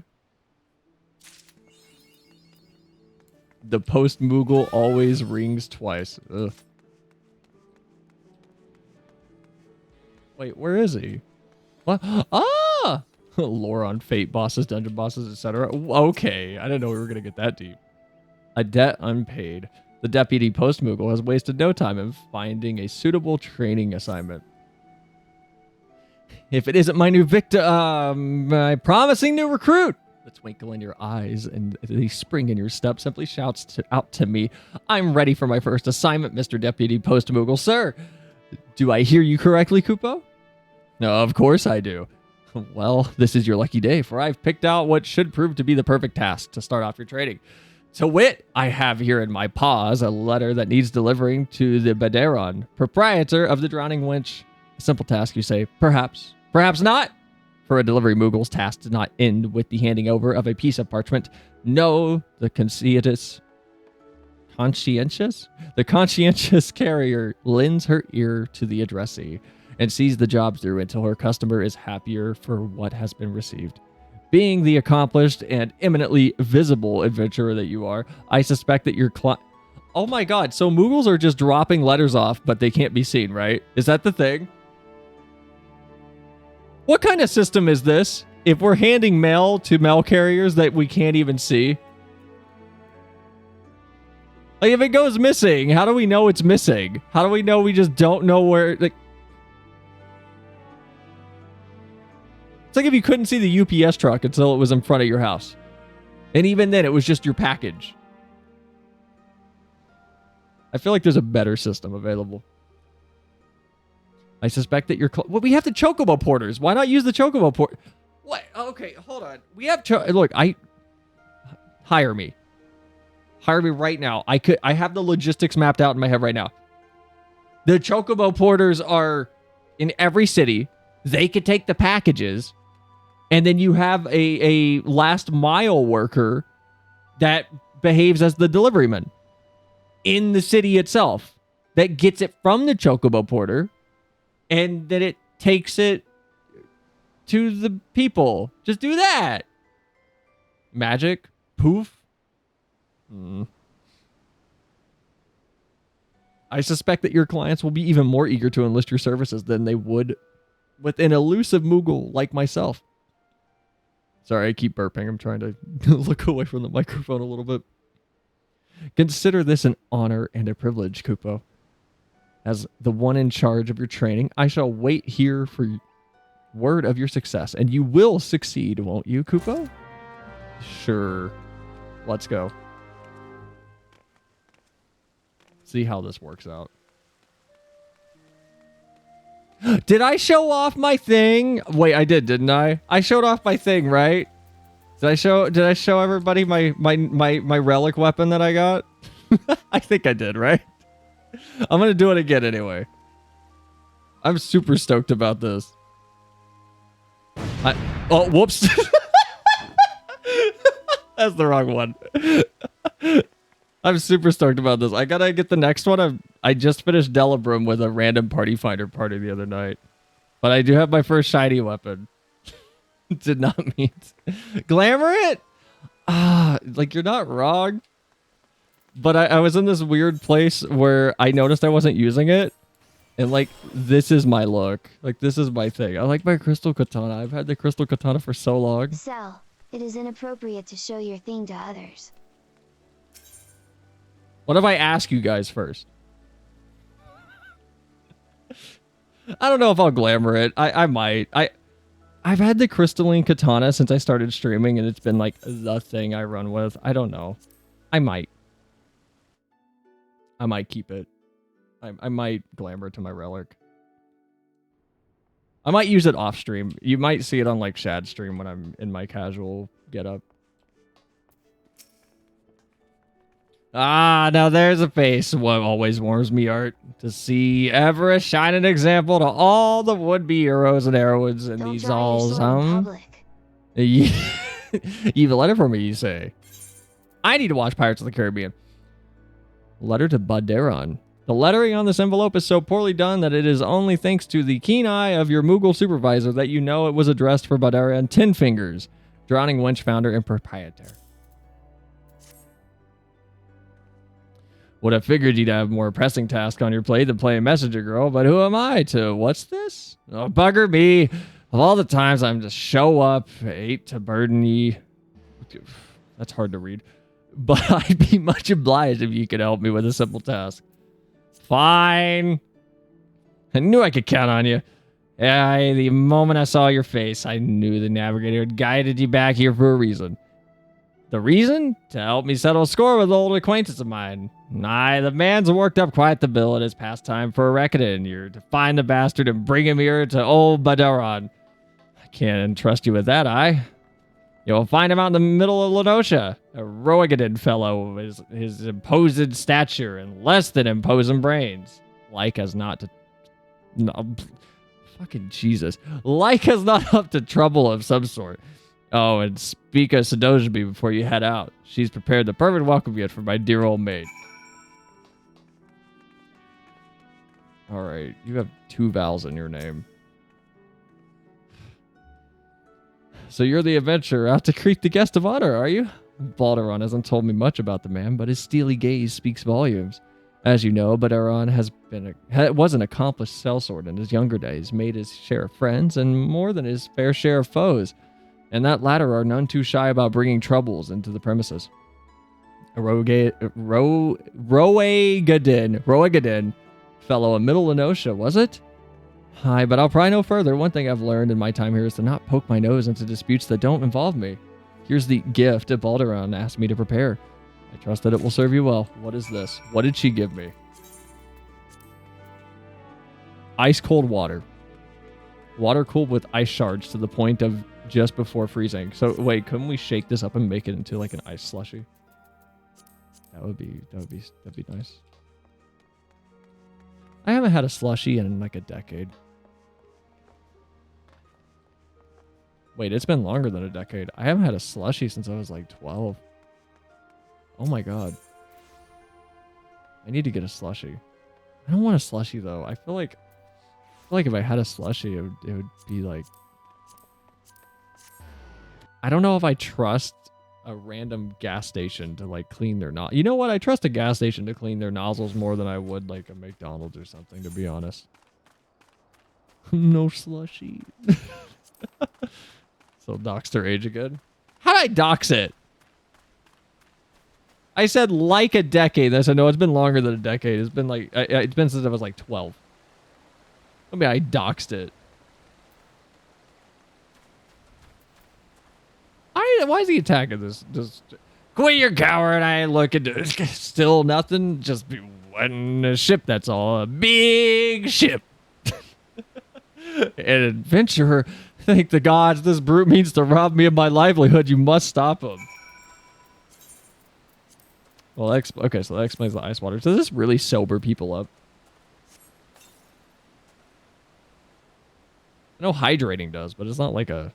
You can't just... If a plant is dehydrated, you can't just spray it, right? Alright, you're asking for... Okay, that was... I was expecting more text boxes. I'm going to be honest. Your godsend friend. I tell you, that brute is a menace to honest merchants everywhere. You'll find him. You will find him and bring him to justice, yes? Oh, he ran off. Okay, that's why.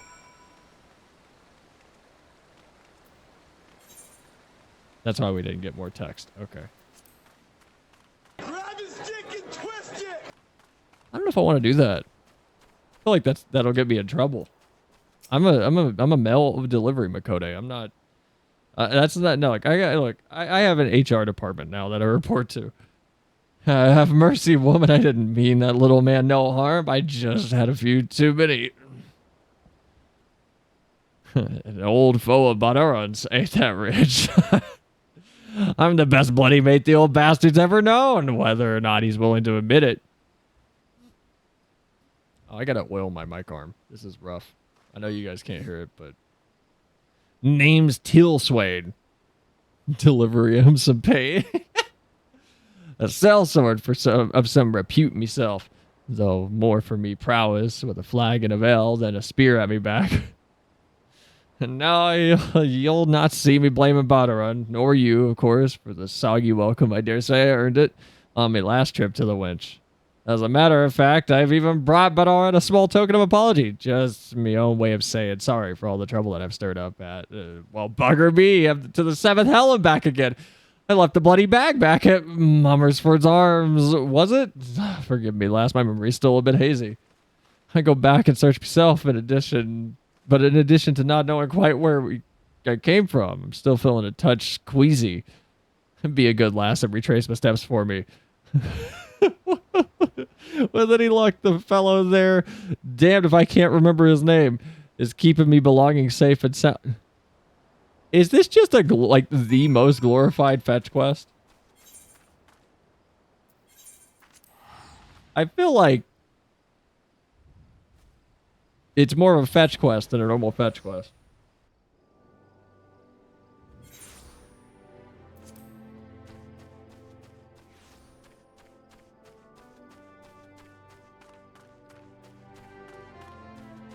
All right, Stalewern.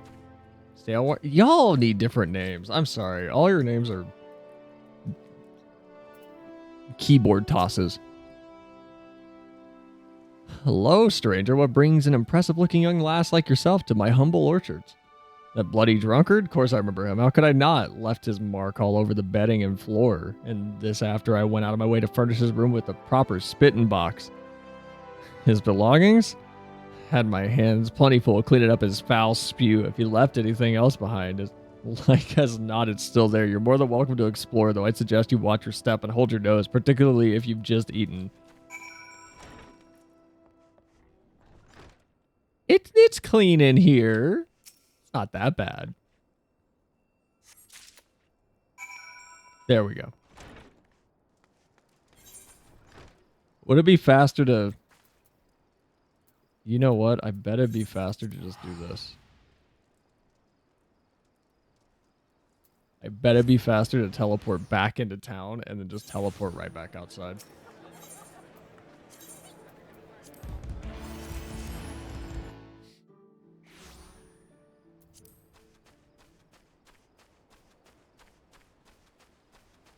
All right, Telswain. What's the last guy's name? Telsworn. Telsworn and Telswain. Okay. And back, are you? Did you happen upon my belongings, mayhap? Just a small satchel, nothing too fancy. Why are you clapping? That feels condescending. A worn leather pouch filled with a pair of old 100 gil coins. Those are a thing. Oh my god, this game doesn't have like tiered currency. I just realized. Like we don't have 10 gil is like a gilly. And like 10 gillies is like a gillibod or something. We don't have that. We don't have bronze pieces, silver pieces, and gold pieces. We just have gil. You get one type of currency and that's it. Bloody brilliant. From the moment you doused me with that wet stuff, I knew I'd made myself a friend. Don't know about you, but after all me troubles today, I've worked up quite a thirst. What say you join me at the winch? First pints on Bada Run. We do have Christas for premium currency. Who spends Krista? Who actually spends Krista on anything?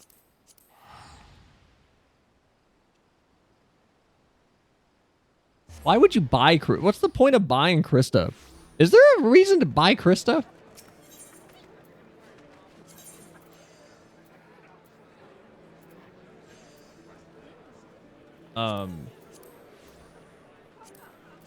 Appcaster? Yes. I always forget that the premium currency exists. Not sure. Yeah, like why do we use it? I'm glad the veterans in chat are also like, I don't know.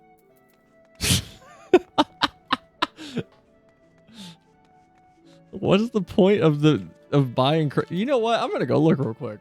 Hold on. Mag station. Let's check. What is it like? I believe it used to be the sole method of buying sub time. Wait, like period?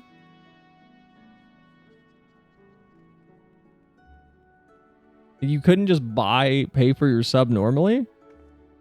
What? That feels insane. What is the point of Krista? So they could do the funny thing of, oh, you have 15 left over. That got shot down and let people pay with money. Why is it still here then? What can you even buy with Krista? Sell. Hi, Evie. Welcome in. How's your day going? FFXIV. What is Krista? Can be used to pay for a variety of content, including subscription fees or optional in-game items. What? You're lying. Hold on. Add to account. I'm sorry, I know I'm all tabbed. I'm on like the payment page thing, so you guys can't see this. Yeah, what is the point of this? There's no way to pay with Krista. It's just like I'm on the thing. Here, hold on, I can like show you guys this. There's no way to pay for Krista. It's just USD. Like, or pay with Krista. Okay, whatever. I don't know. I don't. What a weird thing. Finally finished ARR on a free trial account. I can finally get the quest for Deidied. Ooh. Make sure you pick up the next to the quest giver. I found out yesterday that you can get this from from the person nearby. There's a merchant nearby that sells the Emperor's New Clothes set, which is a completely invisible set of armor. That way, so you can like hide things and glams that you don't want. Make sure you pick that up. It'll be cheaper from that guy than it will be from the market board. But congrats. Congrats on beating a Realm Reborn. Welcome back, Selenia. My apologies for getting you mixed up in the dealings of an old couple of old cell swords. Have a pint of me finest, and regardless of what he might have told you, tell Swain's paying for all comers tonight, including yours truly. You've not changed a whit, Butteron. Still thankless, bloody bastard. Har har herk. Naked armor kink. Some people use it to be weird in public. A lot of people, mostly on Balmung. Now on Dynamis, though. Yeah, I've already had all the Emperor things glammed in the dresser. Okay. Thankless me, says the insufferable Sot. Sod? Who won't be content till he drinks his so-called best mate out of house and home. Mark my words, tell Swain. If you conveniently forget to pay your tab this time, I'll hunt ye to the 7th L. Oh, hunt. Batter on acts all tough, but trust me, just a moment ago he was going on about how happy he was to hear that you were safe. Here's this one on the house. I hear it's your favorite. Ha ha, you needn't worry, lass. Old Telsway and your master go way back. On soft, if you ask me. Why, back in our day, you couldn't call yourself a friend of Batter until he's drawn his steel on you at least twice. And I shall consider myself fortunate that we only became acquainted more recently.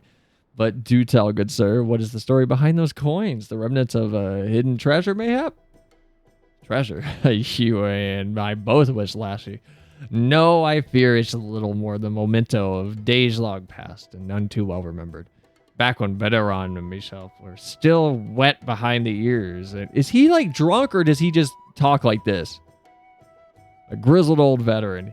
At least he looked grizzled to a couple of young pups like us. Took a liking to us. Took us under his... Now he's speaking clearly. Is he drunk or not? It was a kindness back in days when kindness was hard to come by. Bo...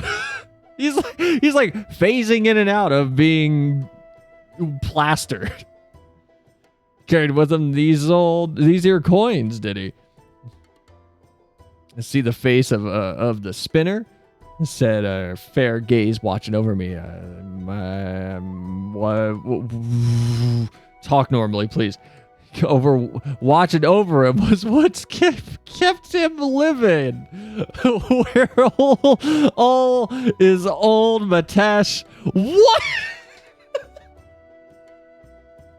Oh, see the face of the spinners? Said her fair gaze watching over him was what kept him living. Where is old Matesh? Had a tendency to end up dead or worse. God. Having a stroke trying to read this for real. Who's dying? I am slowly. Hi, Spectre. Welcome in. How's your night going, man? What was that? Chanced upon him a fortnight ago on his deathbed. The poor bastard. Said he'd live a good life. He'd lived a good life, in fact. Because he was dying. But his luck had finally ran its course. Didn't have much to leave behind, save for a couple of lucky coins. Coins he wanted to leave to a couple of not-so-young pups that they might enjoy life as long as his. It's my grandpa's birthday today. Hey! Good shit. Happy birthday to your grandpa. A touching tale indeed. And now perhaps you can answer... Oh, wait. Touching tale indeed. Now perhaps you can answer a long-held question of mine, good sir. Why ever would a sellsword as renowned as Badaron forsake his blade for the life of a glorified barkeep? You've not heard of the story? Bro, I'm not reading his, like, ship dialogue. He keeps swapping? Fuck, I'm drunk too. He keeps swapping in and out from it. It's driving me nuts. You've not heard the story, mind you. A detail or two might have slipped from my memory, but I'll give her a try. 'Twas 20 years ago or thereabouts with the realm finally at peace or something resembling it. A great mercenary captain had a plan. This man, a living legend if there ever was one, brought all the sellswords who were itching for a new fight under one roof. So it was that the Adventurers Guild was born. And there was no shortage of eager applications. Everyone and their uncle was looking to be an adventurer, save for one young boy, the son of the very man that founded it. This boy wanted only one thing, to follow in his father's footsteps and make his name as the greatest sellsword who ever walked the realm. Did the boy give up his dream? Did he reckon he'd already achieved it? Can't say for sure, lassie. Only that boy is now a man, and that man stands behind the counter at the Adventurers Guild, dispensing advice to young glory seekers like Sel here, and ale to old drunkards like myself. Is that true? Why that would mean Badarot's father is none other than Sadojbi? I'll pay you to wipe the tables, not wag your bloody tongue. Now get back to work before I throw you back in the gutter where I found you. Holy shit. Wait, hold on. Who owns the Adventurers Guild? Just when things were starting to get interesting. Who owns the Adventurers Guild?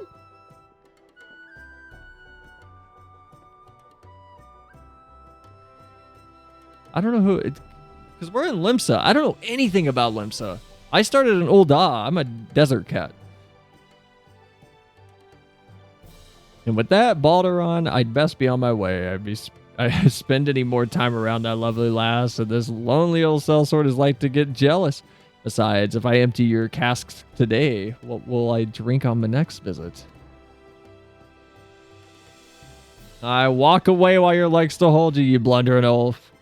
And come back anytime for a pint of my finest. I see it's dumped right over your fat head. Hold on, who runs the Adventurers Guild at FF14? Now I'm curious.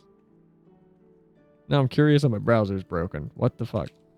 FFXIV Adventurers Guild. Can't believe I wasted my time with the kobolds. All for a die that was a slight tone off. I mean, what do you need? Like, what tone are you looking for?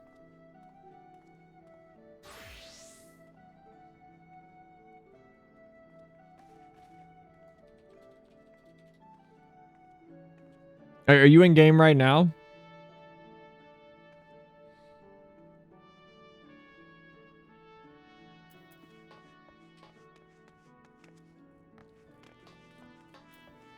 I assume you've looked at all the dies also.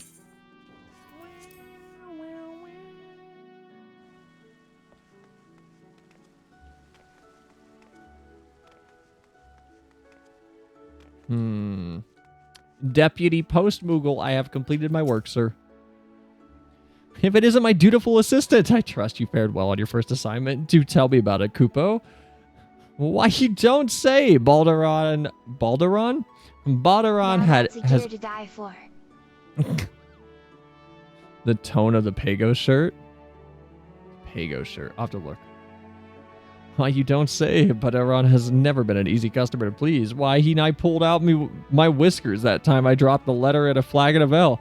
But it sounds like you've made a fabulous first impression. As your senior, I couldn't be more pleased with your effort, and with myself for having discovered such a talented new recruit, Kupo.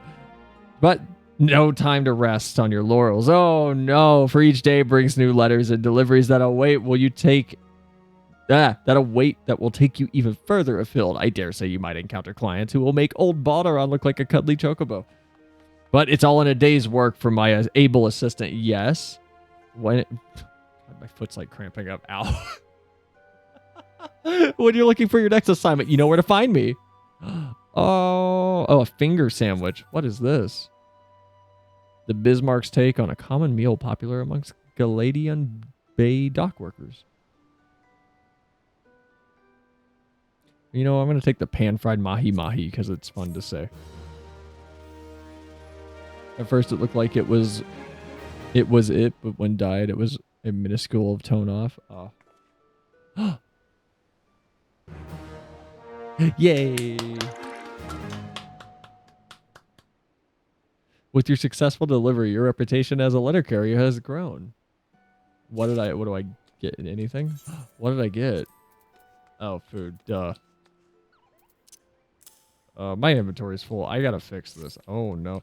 I didn't show you guys what I did to my apartment. I need to do that right before we end stream. Or I might open the stream tomorrow, was it actually? I redecorated my apartment. I'm still trying to buy a house, but I redecorated my apartment. Carline Memories or Dream On? Neither snow nor rain nor heat nor gloom of night will stay the deputy post Moogle from unloading work on his subordinates. Okay, hold on. That's a Momodi one. And this one is the Carline Canopy. The deputy post Moogle has a smile on his face and a letter bearing a Gridanian address in his paw. Sells Pimp My Crib stream. I'm going to be honest. I'm really satisfied with what I have. There's not like a lot of furniture in it yet, but it's coming together. Well, if it isn't my favorite assistant back at Eager as ever, as a reward for your zeal and your duties, I have what should prove to be a positively delightful task, Kupo. I have a letter here addressed to Mother Bione of the Gridanian Carline Canopy. Ah, I can just feel the warmth of the rays of the sun trickling down through the leaves, a piping hot cup of tea in my paw. Why, I have half a mind to deliver the letter myself, but let it be said, not be said that the deputy post Moogle keeps the more pleasing tasks for himself. No, the job is yours, and you need not so much as ask for it. Happy message carrying, Kupo. What is this quest line? We're mailmen.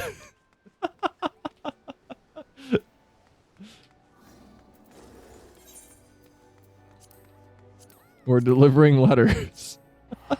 We're doing our Animal Crossing dailies.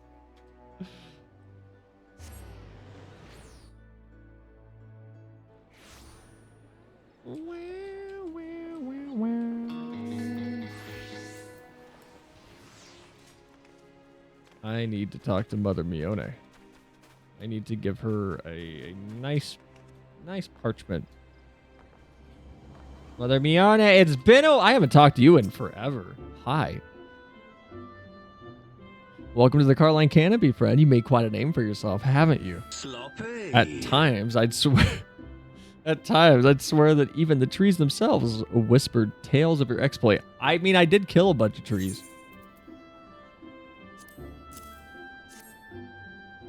A letter? Let me see. Oh, why it would seem there will be an even greater demand for eel pies in the coming days.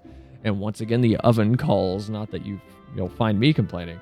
After all, some go their entire lives without knowing how it feels to have one of their creations beloved by Eorzeans the realm over. Which, come to think of it, reminds me of a story. Oh my god. How did it go again? Ah, yes. Many... Okay. Someone cooked here. Maybe don't sniff my character's ass. Maybe don't use that routine when the camera's there.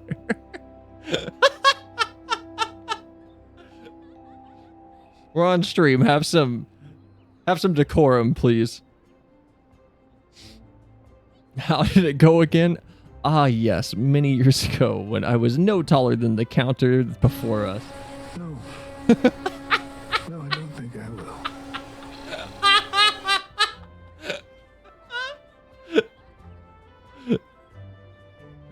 Oh my god. How did it go again? Ah, yes, many years ago, when I was no taller than the counter before us, a Lalafell, an artisan, and his daughter came here to the Twelveswood.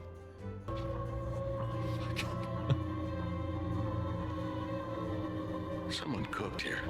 Okay, I'm moving the camera. Y'all can't be trusted. Of the circumstances which brought them here, I know little, for the father was a man of few words. What I do know is that they left behind their home, traveling far and wide across the realm before settling on Gridania as their new home. The elementals care little about borders drawn by men. All who treat the forest with compassion are welcome within. Sadly, people in those times were not so understanding. The poor man and his daughter endured name-calling, spiteful pranks, and worse. My grandfather took pity.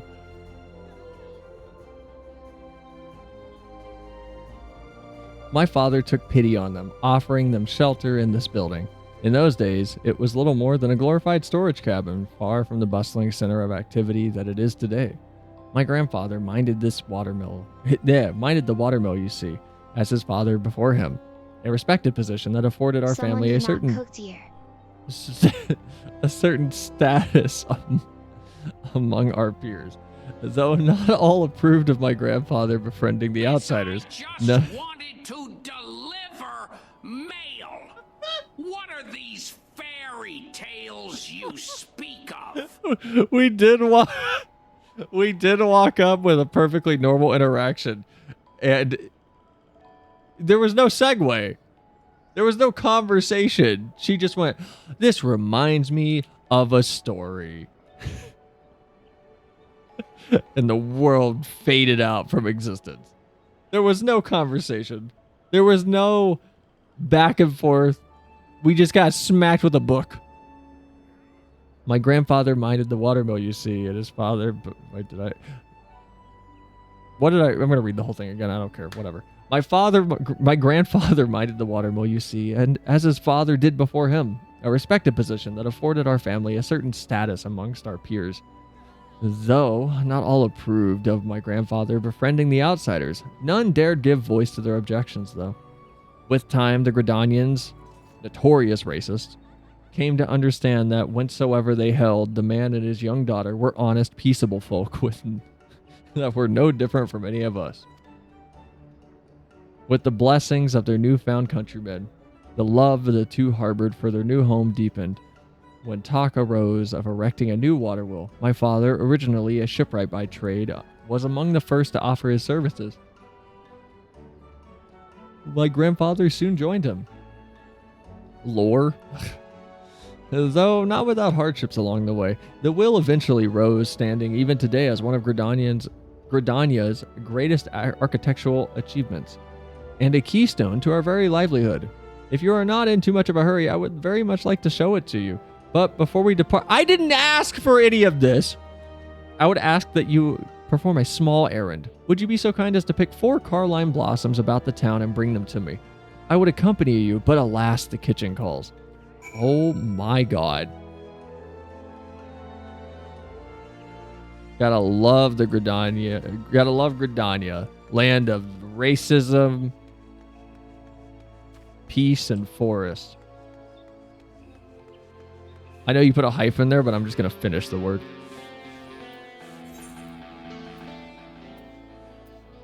I love Gridania. It's my favorite hub. It's so nice here.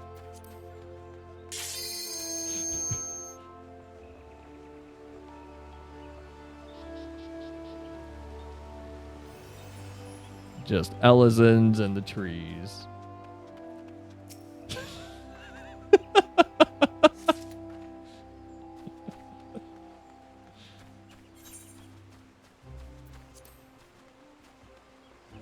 By the way, if anyone here hasn't done the archery quest line, you should. You get to meet an Elizon that's like, "Go away, filthy forest cat." He's super racist. And you get to see, like, Gridania is actually, behind the scenes.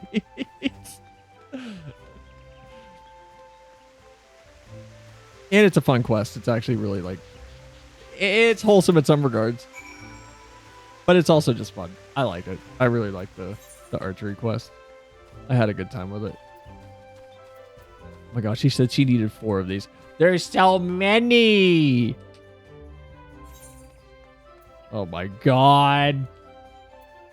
Also, what do you guys think about the new map location? I know usually it's like in the corner and I'm scrolling through it. What do you? I like it. It's very quick. Like I'm actually able to access it like really fast now. I can just hit M, like, oh, boom, it's up here. I like the new map. I'm tired of this, Grandpa. That's too damn bad! I've been playing the game like this a lot more than I probably should, where I just have the map open. Covering the whole screen.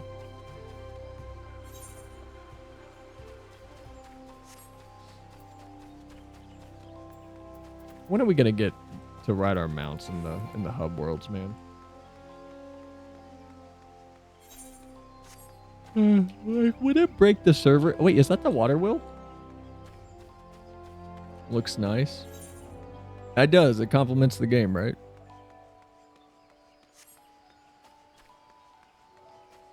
Just cover up everything on screen. It's a nice distraction.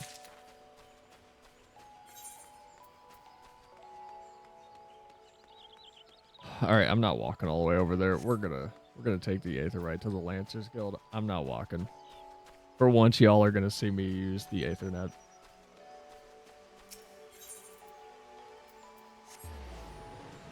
I'm not walking over there. Incorrect water wheel. Well, maybe the right one should be like cool and grand.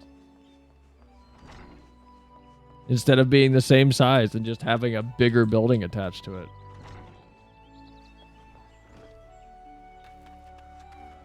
Is that the water wheel? All of these look really nice. Why is the one that Mother Mione's grandfather built look like the most boring Temu wheel I've ever seen? It doesn't even have a... Look, it's not even aerodynamic like this one. This one's got like a cool little buffer thing on the outside to keep the air out of the center. This one's cool. You can see it from outside Gridania. What? What do you mean? What are you talking about? Where? I don't see no water wheel.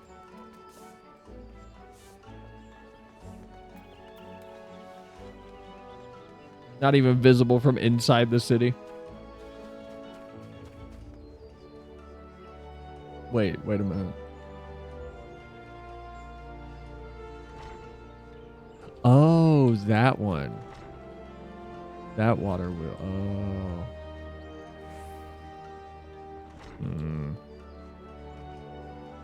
I don't know if I like that one. That one just seems like it's over the top. That feels like they just built it really big to make a point. Welcome back. Were you able to procure the Carline blossoms I asked for? Yes. A yellow flower found in Gridania, growing proper. Ah, how lovely. Though hardly a rare sight in Gridania, these flowers never failed to bring a smile to my face. The water wheel I would show you is best seen from the JD at Flood. Go on ahead. I shall be along after I see to my duties here. What? Where is that? Outside's a better angle of it? Okay.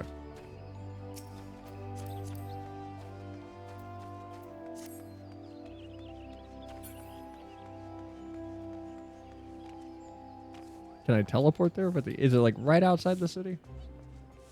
Is she gonna make me walk? Oh my god. Is that a Lalafell in front of me? What did I just target? Whatever. Where did she say? I don't even know where she just... The JD at Flood. What is that, man? Oh, here we go.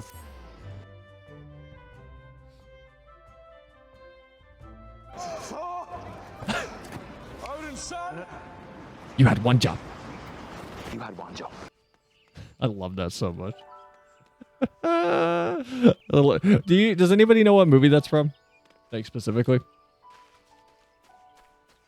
Probably targeted a bot, Lala. I mean, it's okay looking, but like... I don't know. Seems like it's big just to be big. Doesn't seem like it's big to be efficient. Just seems like it's big to be big. This is where Noctis hung out and fished. Oh wait, no it's not. That was the other side. Why didn't he fish here? This place is better.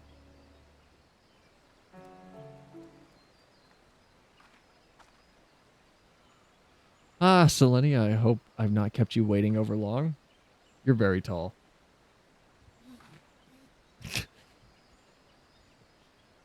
Wasn't it Ragnarok? What? Oh, Thor. I thought you... Okay, you said Ragnarok. I thought of God of War. Come now, let us look upon the water wheel of my tale. Behold the pride of our nation. Figaga's gift.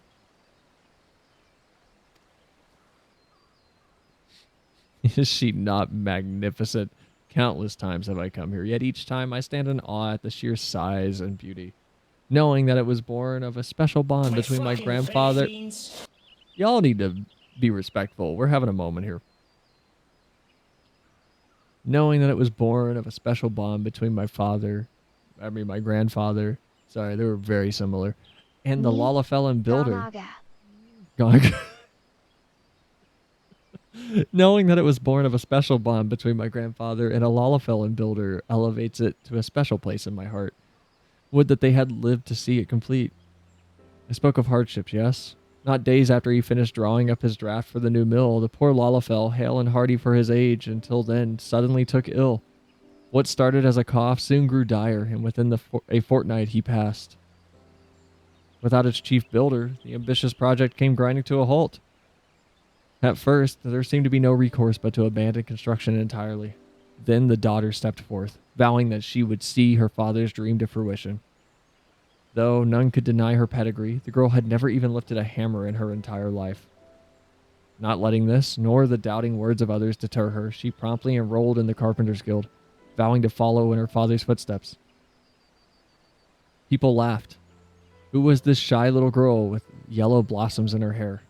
But within a year's time, all could see that the girl was a prodigy with the hammer. In 5 years, she had mastered skills that would take an ordinary carpenter a lifetime.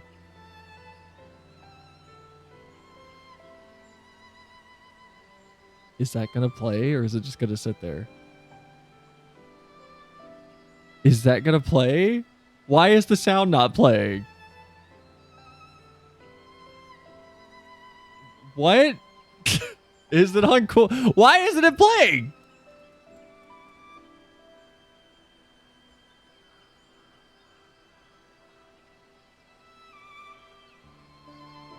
All right. I was going to let that pass and then continue. She had mastered skills that would take an ordinary carpenter a lifetime. Her father's dreams had become a reality. It played So Are You Crazy? What?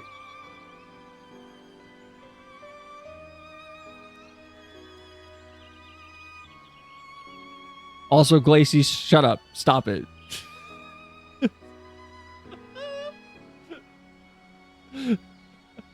I read that as anticipa, and I was wondering what that word meant. Sorry. You're lying. That did not play. Was that the first one? I swear I saw it pop up in chat out of the corner of my eye. Did I hallucinate that? I swear I saw chat move on the side of my screen.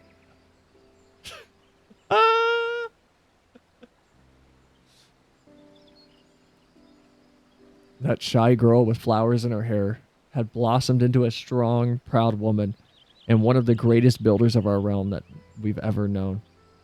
Such is the tale of Figaga. Well, that explains the goofy-ass name. Ah, to think of the wonders she might still have wrought. Alas, not long after completing her gift to us, she succumbed to the same foul plague that took her father.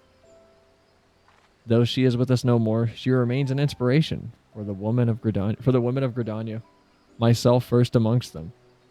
It is here in the view of the father that the daughter's greatest accomplishment. It is here in the view of the father and daughter's greatest accomplishment that I buried their ashes and built a small monument to their memory. Once again, I thank you, Sal. The flowers you picked surely brought a smile to Figaga's face today. Now, shall we return to the place that I named in her memory? That was nice. Are these the flowers that she like planted here? That's nice. That's really nice that this is so inconspicuous. I wouldn't have noticed this without the cutscene. That's really nice. Where's the little monument that she built though?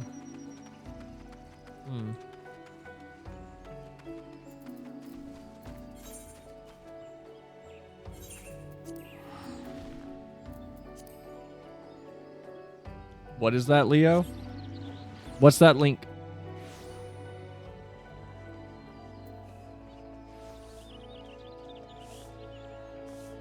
Is it relevant?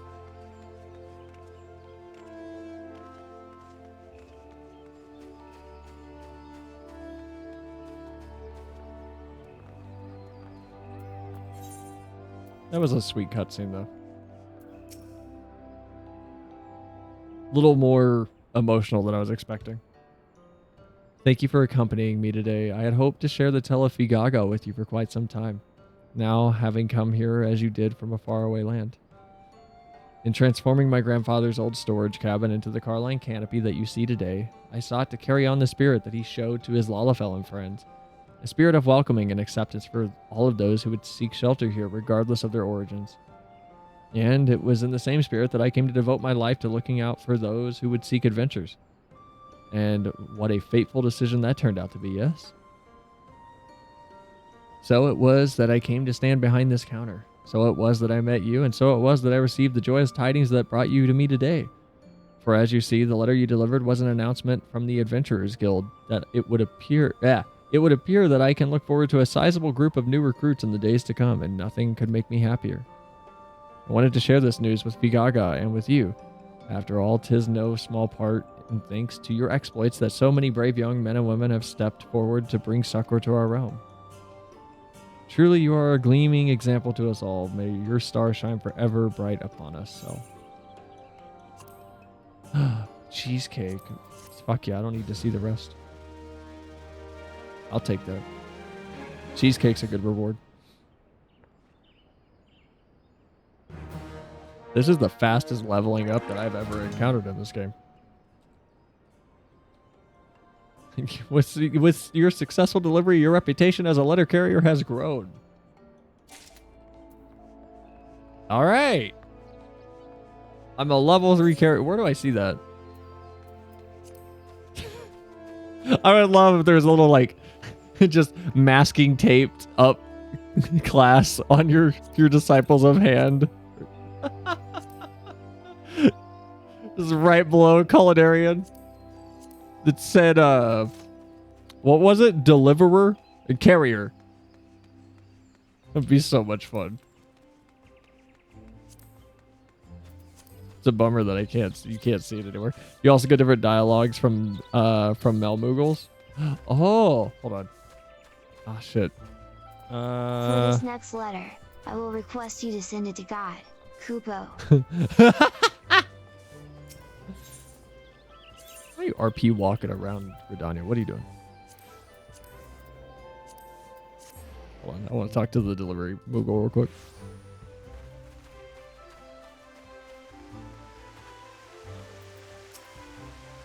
Well, if it isn't our favorite delivery, Mikode, no new letters for you today. Your speedy and accurate deliveries have earned you the carrier level 3, and yet a delivery Moogle's work is never done. Should you see that the deputy post Moogle outside Lemsa bulwark hall, that's your sign that we have another job for you. Okay.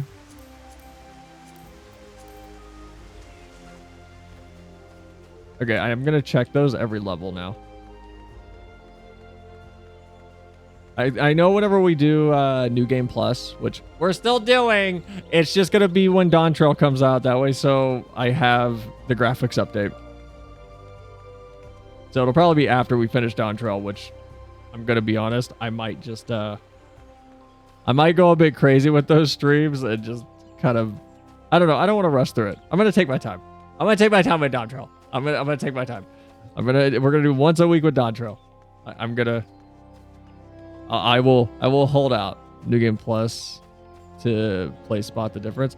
Yeah, I want to play New Game Plus for that, but I also want to focus on talking to everybody whenever we do New Game Plus. So in between quests, I'm going to talk to like every NPC. So it's going to take a little longer, but I'm curious about all the little side stories and dialogue things going on in the background. Because I think it'd be very fun. And I'm curious if that will make me more attached to A Realm Reborn. Because there's so much in A Realm Reborn that you get through background characters that I've seen and just little moments that aren't right in line with MSQ stuff. And I feel like it would make the experience better, but it's almost a given that you'll miss all of that, because when you play an MMO, who cares? Like, who cares about the side character stuff whenever they're just talking after quests or something? They never matter. No MMO actually puts effort into them often, I feel like. So they almost don't do anything. But I've seen some stuff for FF14 that made me really, really want to go back and look at it all. Now, we don't have time tonight to do the next one. I would run late, but sadly I have to have my finals in by Sunday evening, so I gotta work on some school stuff after stream. And tomorrow. And Sunday night probably. But tomorrow we will be on Shad's stream in the morning to do FF14. We'll be doing Stormblood for him. And then we'll be continuing. We'll probably continue 6.4. And then end off with this. Because I'm having fun with these. These are actually really fun. I'm liking these Moogle quests. So we'll probably do these afterwards. Sunday will be Kingdom Hearts. And Monday will be Dark Souls 3. I'm probably going to... shoot, what was it with Dark Souls? Crap, I had an idea to like have Dark Souls be a little more engaging. I don't remember what it was now. Shoot.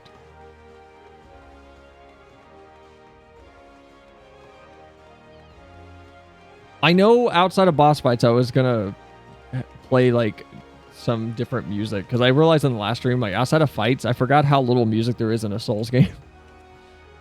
I remember how quiet it was. Or realized how quiet it was when I was watching it back. So I don't know. We'll probably find a fun playlist to at least play. And yeah, while we play it, we pick the statue level. You know what? Yeah, we could do that. I told you guys what I wanted, and you know what? I got to pick the starter stats. You know what? Let's do that. Don't let me forget that. You guys get to pick what we level. You're making the character. Audio?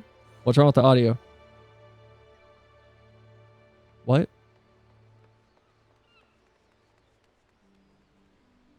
Is it broken? Am I the only one that lost audio? Vivi's headphones unplugged? Vivi's headphones unplugged?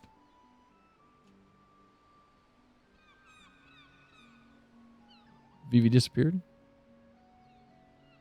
Only level luck? Please no. Please no.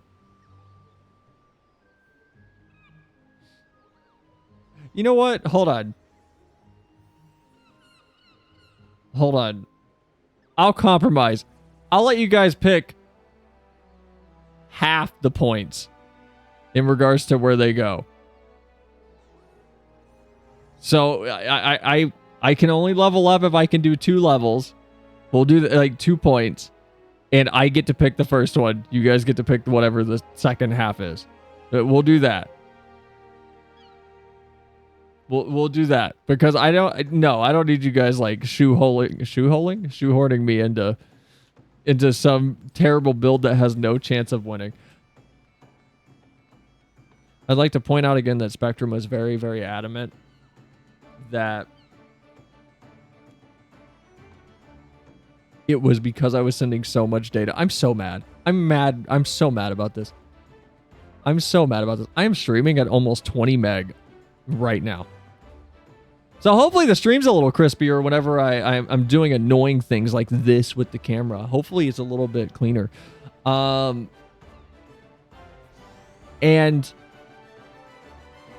they've doubled my upload and said that would fix it. But based on their words, I'm using more than... So I streamed at 7,000 kbps, which would put me at 14,000 for double. I'm at 18 right now. I'm almost at 19 sometimes. How is this stable all night? This has had no issues. It's been green. It's been perfect. It's had 0 problems. It's been okay. How is that stable? Whatever. I hate Spectrum. Worst ISP I've ever had in my life. Terrible, terrible ISP. Oh well. All right, guys. Yeah, we're gonna wrap. We hit. I'm gonna say this at the very end. We hit 500 followers on the TikTok, by the way, which was super cool. People like the little hidden minion short that I put out. I don't know why. People didn't know about the minion, I guess, and they seem to like it. Where is this what I had open? Nope.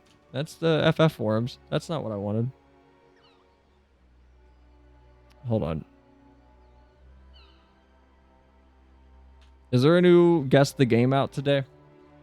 Before we wrap fully? No, I already got one. Okay.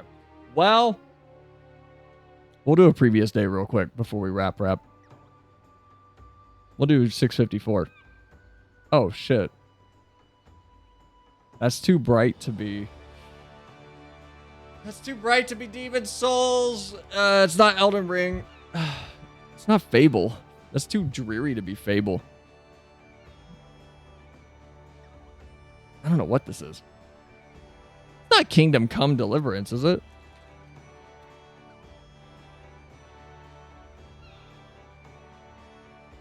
Whoa, what is this? Assassin's Creed? Breath of the Wild? I don't think it is. I don't think it's either of those. This looks like Total War. Okay, never mind. This looks like Total War. It's not. What is this? It's on PC. Shoot, what is this? It's an RTS. Has to be an RTS. It's not Total War. What the heck is this? I don't know what this is. So my audio driver decided to shit itself. Welcome back. I have no idea what the Assassin's Creed. Leo, it's not Assassin's Creed. Assassin's Creed. Is it Black Flag? Oh, Nova and I were playing this game. Are you fucking serious? Shut up. Shut up. Shut up. Shut up. Shut up. Shut up. Shut up. Shut up. There's no fucking way. Bruh, shut up. Shut up. Shut up. It's Witcher 1. Okay. No, the faces look too good. It's Witcher 2. It's Witcher 2. The faces look too good.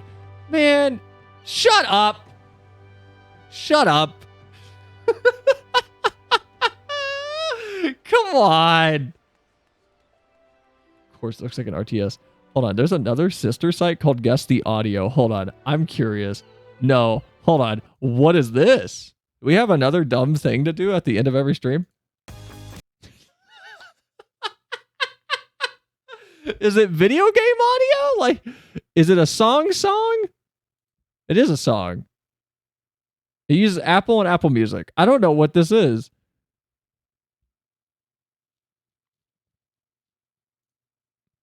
Play it again. I don't know what this is. I listen to mostly underground artists. I have no idea who this is.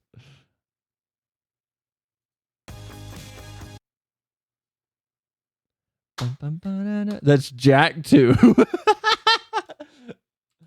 Jack 2. No results found. It's like a proper song. I'm bad at this one. This one isn't going to be fun. There's Guess the Book. I don't know what that is. Hold on. We're going to go to the next one. Oh, it's 1974. Hold on. Still don't know. I have no idea.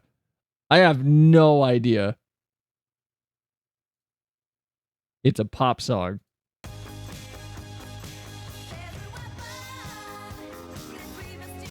I don't know this song. This game ain't for me. My music knowledge is not good enough for this. Does anybody have any idea what this is? I have no idea what this is. I don't know the name, but I've heard it. Album, Beauty and the Beast. Beauty and the Beat.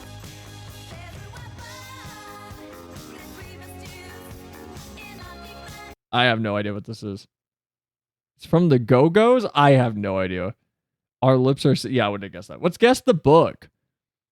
Hark, how the cricket joins the music with its chirp, chirp, chirp, and how the kettle hums. But what is this? Even as I listen to them, blithely do I turn towards Dot for one last glimpse of a little figure very pleasant to me. She and the rest have vanished into air, and I am left alone. A cricket sings upon the hearth. A broken child's toy lies upon the ground, and nothing else remains. I'm gonna stick with video games, I think. Isn't Dot from shoot, what is that Disney thing that Dot's from? Is it from a Disney thing? I have no idea. Yeah, we're gonna skip to video game or stick to video games. I'm not good at that. I'm bad at that. We're gonna stick to video games. I'm gonna turn around this way when I emote for you guys. Because I'm worried someone's gonna think I'm doing a hard emote at them. But hope you guys enjoyed stream. I'll see you all tomorrow on Chad's stream and my stream for FF. Stormblood on his, Post and Walker on mine. But have a good night, people. Appreciate you all. And maybe we'll hit 600 followers on TikTok and like soon. Maybe. We're at 591. So we hit 500 yesterday. But bye, guys. Have a good night. Appreciate you all.